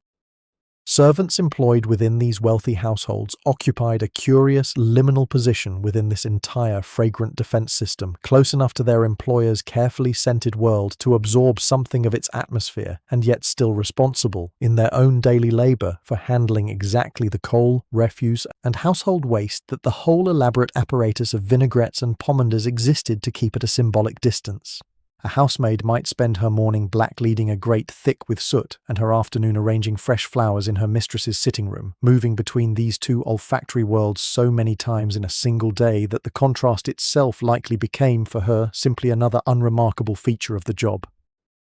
Advertisements for scented household products during this period, worth one final glance before we move on, reveal quite openly exactly what anxiety they were designed to soothe, promising customers not merely pleasant fragrance but genuine protection, freshness and purity, language that reads today as marketing but which contemporary buyers, working from the sincere medical understanding of their own time, likely received as something closer to a genuine health claim, no more unreasonable to them than any other product promising to guard a family's well-being. Museums and private collections today still hold surviving examples of these vinaigrettes and nosegay holders, small, often genuinely beautiful decorative objects, and it is worth remembering, looking at one behind glass, that its original purpose was never purely ornamental. It was a small, carried piece of practical, if scientifically mistaken medicine, held close by hand through crowded streets its owner had every sincere reason to fear. There is a final small irony worth naming before we leave this particular world behind. The very perfumes designed to signal refinement and to protect against disease were themselves, in several documented cases, manufactured using processes and raw materials that carried their own genuine, if smaller scale, unpleasantness, meaning even the industry built to mask the city's worst smells could not entirely escape being, in its own small corner, one more workshop contributing something of its own to the wider atmosphere it was so carefully designed to hold at bay. Consider too the specific role that seasonal fashion played in this whole defensive apparatus. Heavier, closer woven fabrics favoured in winter offered their wearers a modest additional barrier against the ambient smell of coal smoke and street grime, while the lighter fabrics fashionable in summer, however more comfortable in the heat, offered correspondingly less protection precisely during the months when the city's overall atmosphere, and the river's particular contribution to it, reached its most intense annual peak. Fashion, once again, quietly negotiating a trade-off between comfort and defense that had almost nothing to do with appearance and everything to do with the practical demands of simply getting through an ordinary day. Correspondence between family members living apart, a genuinely rich surviving source for social historians, frequently touches on exactly this subject in passing, almost as an aside within letters primarily concerned with other, more ordinary domestic matters. A daughter writing home from a visit to London might mention, briefly and without much elaboration, the particular unpleasantness of a specific street or district she had passed through, treating the observation as unremarkable background detail rather than the central subject of her letter. A small but telling window into just how thoroughly this whole sensory landscape had become simply part of the ordinary texture of describing city life to someone who had not experienced it directly. We step now from these fragrant drawing rooms toward a darker subject, the one that made all of this scent-based defense feel so urgently necessary in the first place. The relationship between smell and death itself, and the particular Victorian science, mistaken but sincerely held, that connected the two so directly in the minds of everyone we have walked alongside so far tonight. We have circled around miasma theory several times already tonight, at the river, in the fog, among the perfumed vinaigrettes of the wealthy, and it deserves now to be met directly, in full, because it is the single idea that quietly organized nearly everything we have walked through so far. For most of the century, the dominant medical and scientific understanding held that disease was transmitted through bad air itself, through miasma, a term borrowed from ancient Greek medicine and revived with real scientific seriousness by Victorian doctors who had no better explanation available to them yet. This was not a fringe or superstitious belief held only by the uneducated. It was the considered mainstream position of respected physicians, published in medical journals, taught in medical schools, and used as the direct basis for major public health policy throughout most of the century. When a district experienced an outbreak of cholera or typhoid, investigators of the period looked first, and often exclusively, at the quality of the air, tracing outbreaks to foul-smelling marshes, overflowing cesspits, and poorly ventilated slums, because the smell itself was assumed to be the disease's actual vehicle of transmission. Edwin Chadwick, whose 1842 sanitary report we met in the Rookery chapter, built his entire influential reform program on exactly this foundation. Chadwick argued with real conviction and considerable political skill that improving drainage, removing accumulated filth, and generally reducing the foul odors present in poor neighborhoods would directly reduce disease and mortality, because the smell and the sickness were, in his understanding and the understanding of most doctors around him, essentially the same phenomenon viewed from two different angles. There is a genuine and slightly startling irony buried in this history, one worth sitting with gently rather than rushing past. Chadwick's underlying theory of disease transmission was, we now know, fundamentally incorrect. Cholera is spread through contaminated water, not through bad air, a fact that would not be conclusively demonstrated until the work of John Snow later in the century, tracing a specific London outbreak to a single contaminated water pump rather than to the smell of the surrounding streets. And yet Chadwick's reforms, built on the wrong theory, still produced enormous genuine improvements in public health because improving drainage and removing sewage from populated areas happened to address the real waterborne cause of disease, even though the reformers themselves believed they were addressing something else entirely. Sometimes it turns out being wrong about the mechanism does not prevent you from stumbling into the right solution. Doctors of the period, working within this framework, gave patients advice that reads today as a genuine paradox, and it is worth pausing on that paradox because it captures something true about how frightening and uncertain this era of medical understanding actually was for the people living through it. During cholera outbreaks, physicians frequently advised keeping windows tightly shut to prevent the bad air of the surrounding neighborhood from entering the home, even during periods of stifling summer heat when the instinct to seek fresh air must have been almost overwhelming. Other doctors, holding a slightly different variant of the same broad theory, argued the opposite, that stagnant indoor air was itself dangerous and that ventilation was essential. Patients and families, caught between genuinely conflicting expert advice, had no reliable way of knowing which recommendation might actually help and which might do nothing at all. The bills of mortality, weekly records tracking deaths across London's parishes, had existed in some form since well before the Victorian period, but they took on new significance as reformers used them to map disease against neighbourhood conditions, building the statistical case that would eventually, slowly, undermine miasma theory itself even as it was being used to support it. Careful record-keeping showed again and again that mortality rates were dramatically higher in the poorest, most foul-smelling districts, exactly the correlation miasma theory predicted, though for reasons the theory itself had fundamentally misunderstood. Cemeteries occupied a particularly fraught position within this framework, and their own smell became a genuine subject of public health anxiety during the Victorian period. London's older churchyard burial grounds, many centuries old, had become severely overcrowded by the early decades of the century, with bodies buried in shallow, closely packed graves, sometimes disturbed and reused before earlier remains had fully decomposed. Contemporary accounts describe churchyards in the poorer parts of the city where the ground itself had risen noticeably above street level from centuries of continuous burial, and where the smell rising from certain older graveyards on warm days was, by multiple independent accounts, genuinely alarming even to observers well accustomed to the city's other odours. This specific anxiety, the fear of what reformers called graveyard miasma, contributed directly to one of the more significant infrastructure projects of the Victorian period, the creation of large new cemeteries built well outside the crowded city centre, specifically to address both the practical shortage of burial space and the perceived health danger of the old churchyards. Kensal Green, Highgate, and several other grand new cemeteries opened during this period, laid out with wide paths and careful landscaping, designed in part as genuinely beautiful spaces for mourning and remembrance, and in part as a direct public health response to a smell that an entire generation of doctors believed could kill the living as surely as it had already claimed the dead.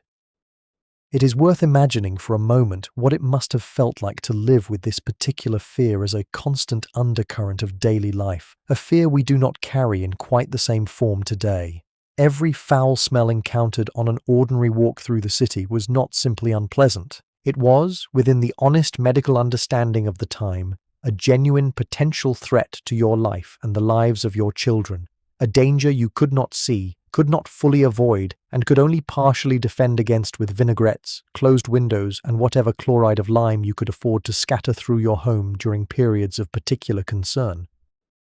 Cholera outbreaks, when they came, moved through the city with a speed and severity that gave this fear real, repeated confirmation, even though the confirmation was, as we now know, misattributed. The major outbreaks of the mid-century killed thousands within weeks, concentrated overwhelmingly in exactly the poorest, most crowded, most foul-smelling districts we have already walked through tonight. and it is genuinely difficult to fault the doctors and reformers of the era for drawing the conclusion they drew, given the evidence directly in front of them and the scientific tools they had available to interpret it.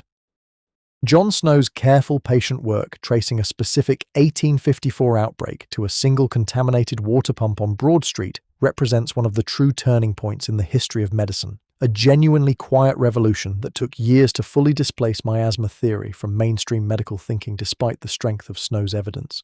Even after his work was widely known, many doctors continued, for years afterward, to hold on to elements of the older smell-based theory, not from stubbornness alone, but because it had, after all, seemed to work reasonably well as a practical guide to reform for decades, even while being wrong about the underlying mechanism the entire time.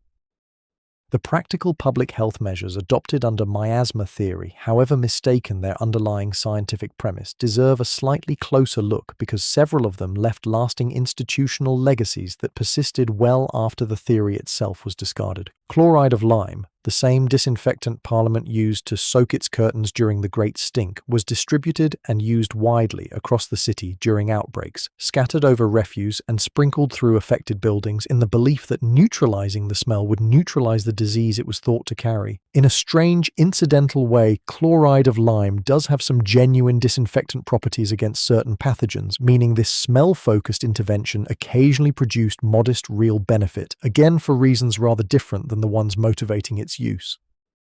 Quarantine practices, too, were shaped by miasma-based thinking, sometimes productively and sometimes not. Ships arriving from regions experiencing disease outbreaks were often held at a distance and inspected, partly out of a genuine, if imprecisely theorized understanding that disease could travel with people and goods across distance, an understanding that predates full scientific comprehension of exactly how that transmission worked. This is one of the more interesting patterns running through this whole chapter, the way practical, observational public health measures, developed by people working with an incomplete and partially incorrect theoretical framework, nonetheless accumulated real, empirically tested value over generations of trial and error, even before the underlying science caught up to fully explain why they worked.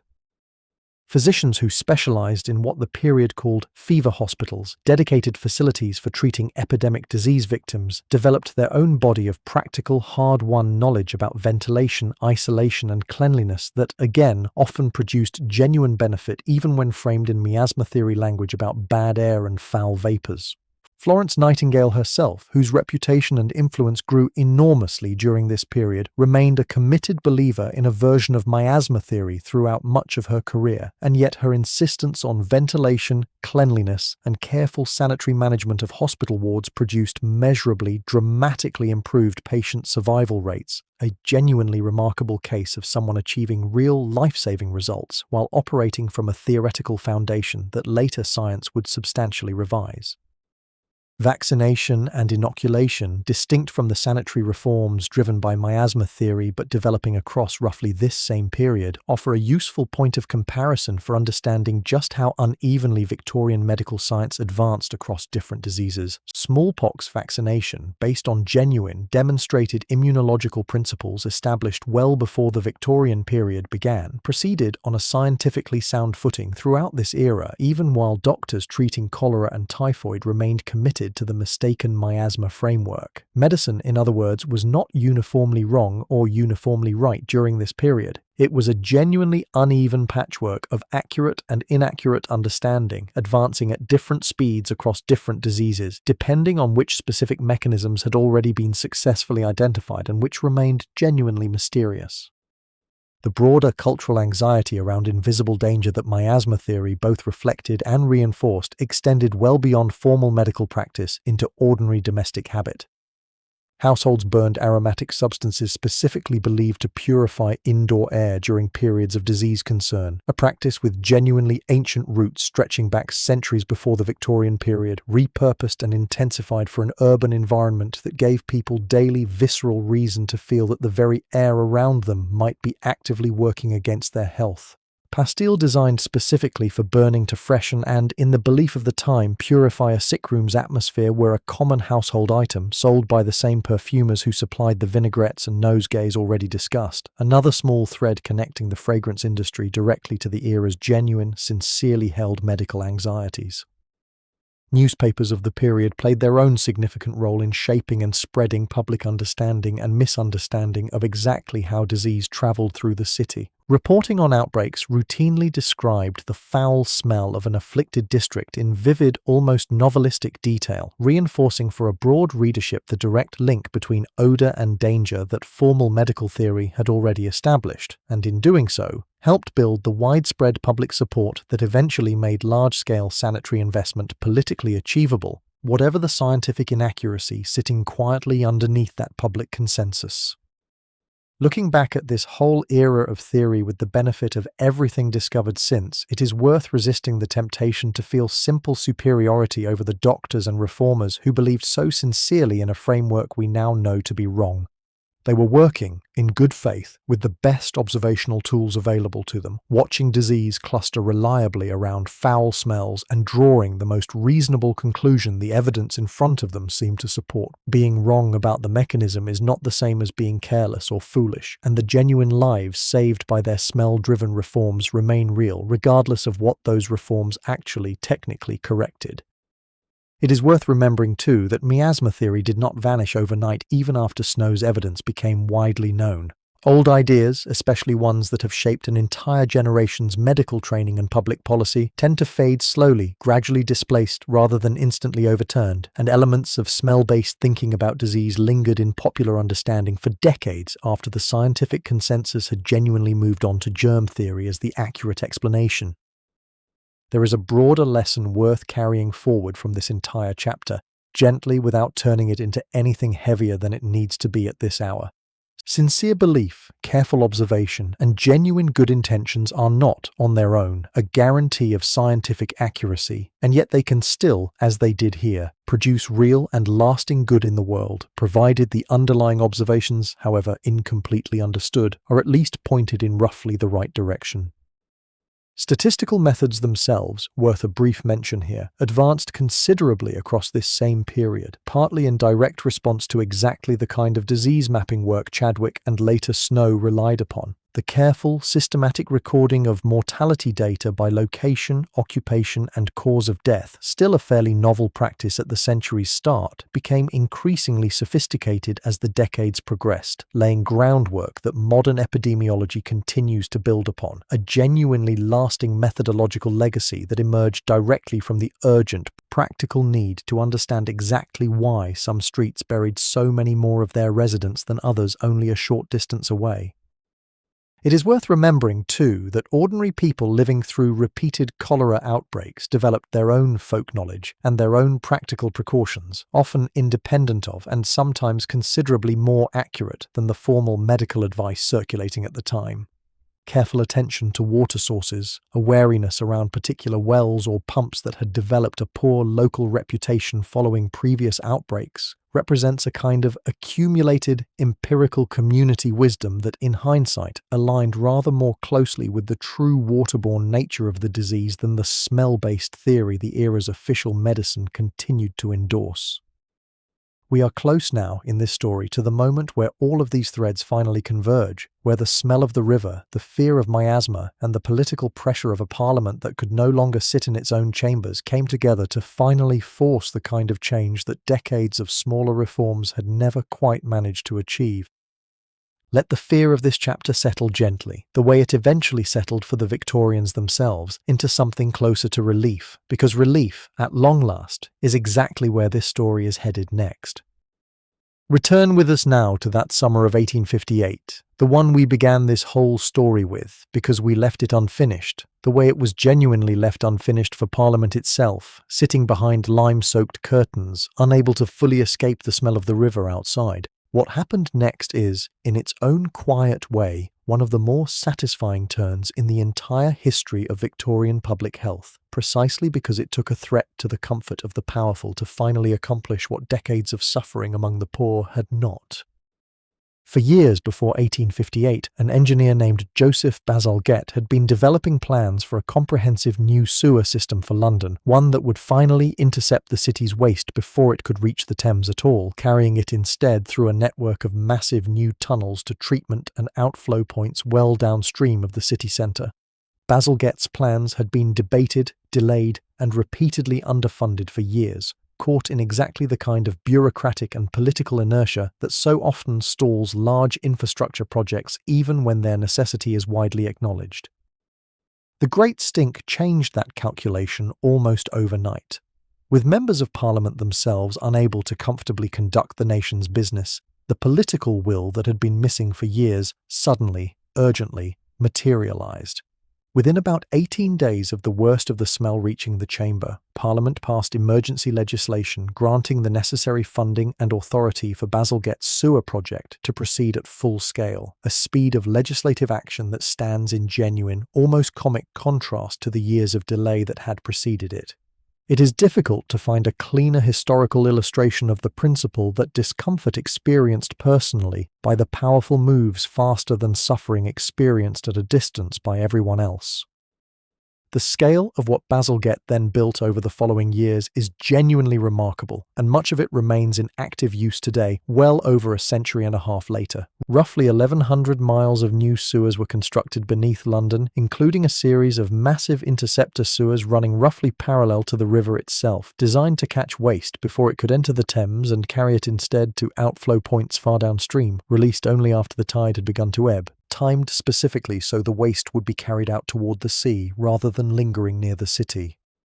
Construction proceeded through the 1860s, a massive undertaking involving thousands of workers, enormous excavation through the heart of a densely built city, and engineering solutions to problems that had genuinely never been attempted at this scale before. The Victoria Embankment, still a recognizable feature of London's riverside today, was built directly on top of a significant portion of this new sewer infrastructure, reclaiming land from the river's edge, and, in the process, physically narrowing the Thames itself at several points along its central London course.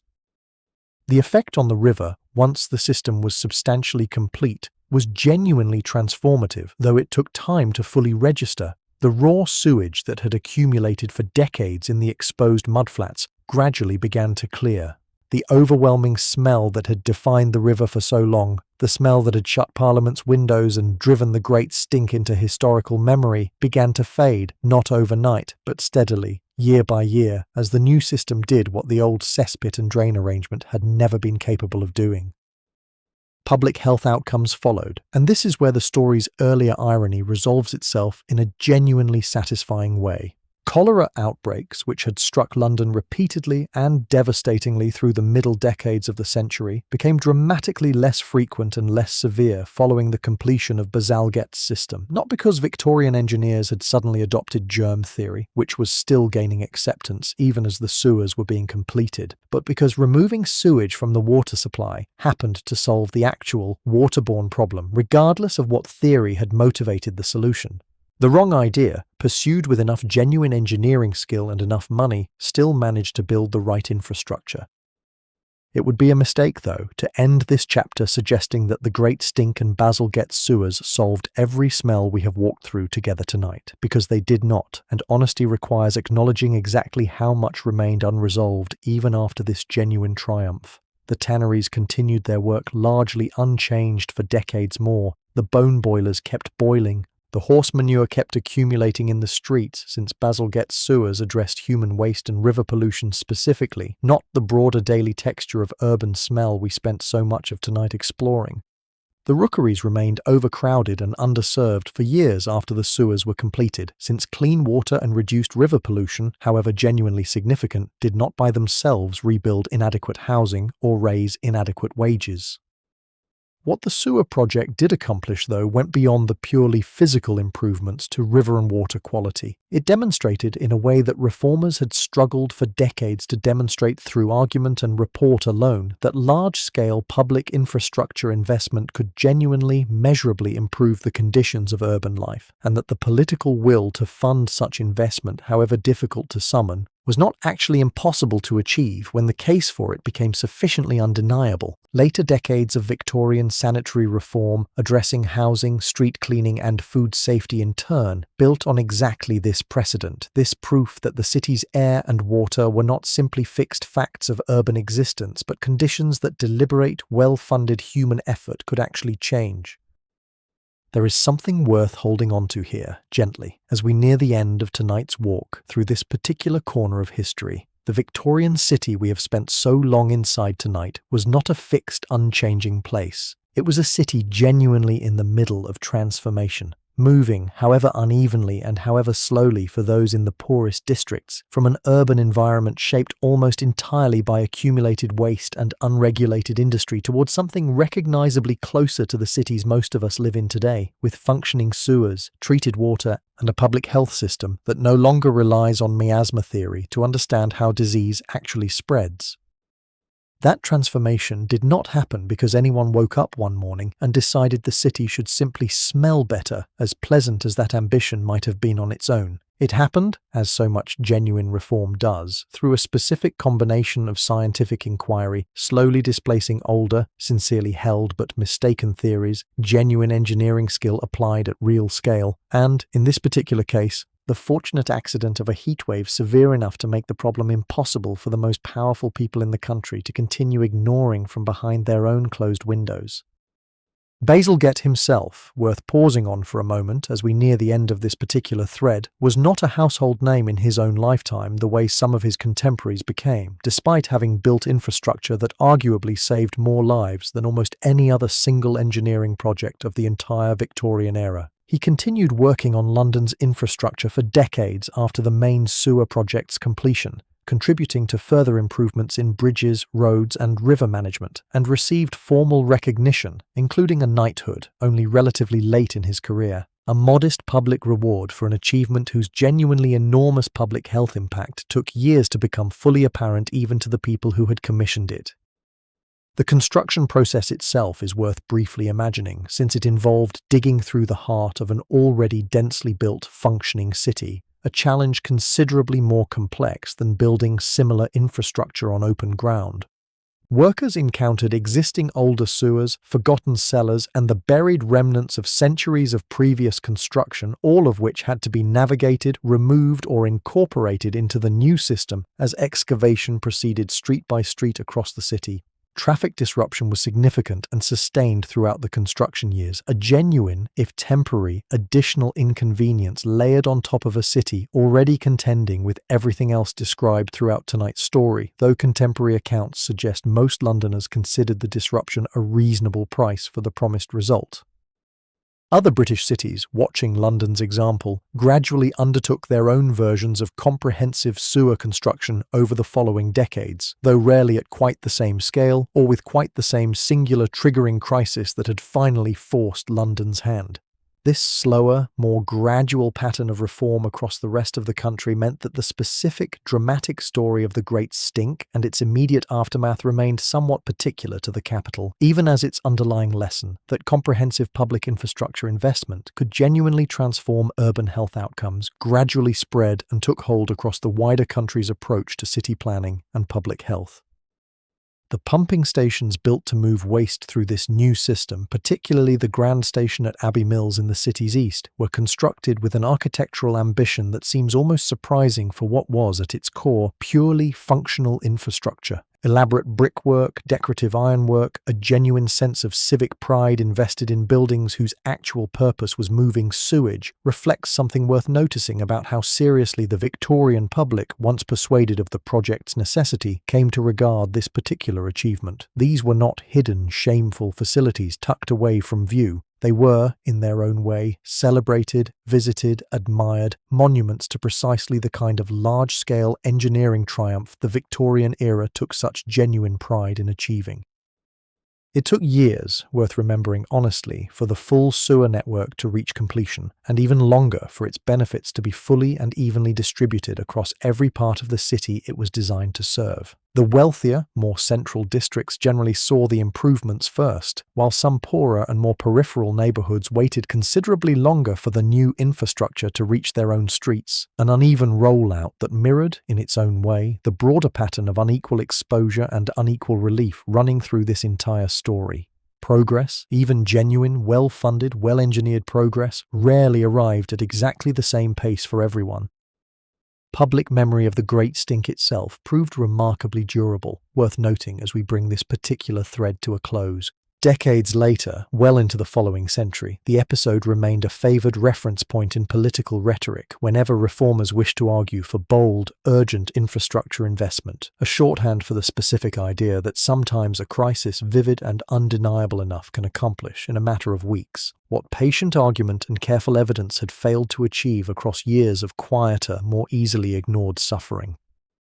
It is worth closing this particular thread with a simple, almost gentle observation. The next time you turn on a tap anywhere in a modern city and water simply arrives, clean and unremarkable, it is worth remembering, just for a moment, the particular July when that outcome was still very much in doubt, when a river ran thick and foul past the seat of an empire's government, and when it took an unbearable smell, of all things, to finally move the people with the power to fix it. Modern London still carries the physical legacy of this exact story in ways most residents never think to notice. The Victoria Embankment, walked by thousands of commuters and tourists daily with no thought whatsoever for what lies beneath it, remains a direct physical monument to the summer that finally, reluctantly, forced a reluctant government to act, a quiet reminder that sits underfoot, unnoticed, exactly the way the smell it corrected once refused to be ignored. There is finally something worth carrying forward from this entire story as we near its close. Every trade, every district, every drawing room and rookery court we have walked through tonight was populated by people doing exactly what people have always done, adapting, working, loving, worrying, building lives inside whatever conditions history happened to hand them. The smell was real and worth remembering honestly, but it was never the whole of what those lives contained.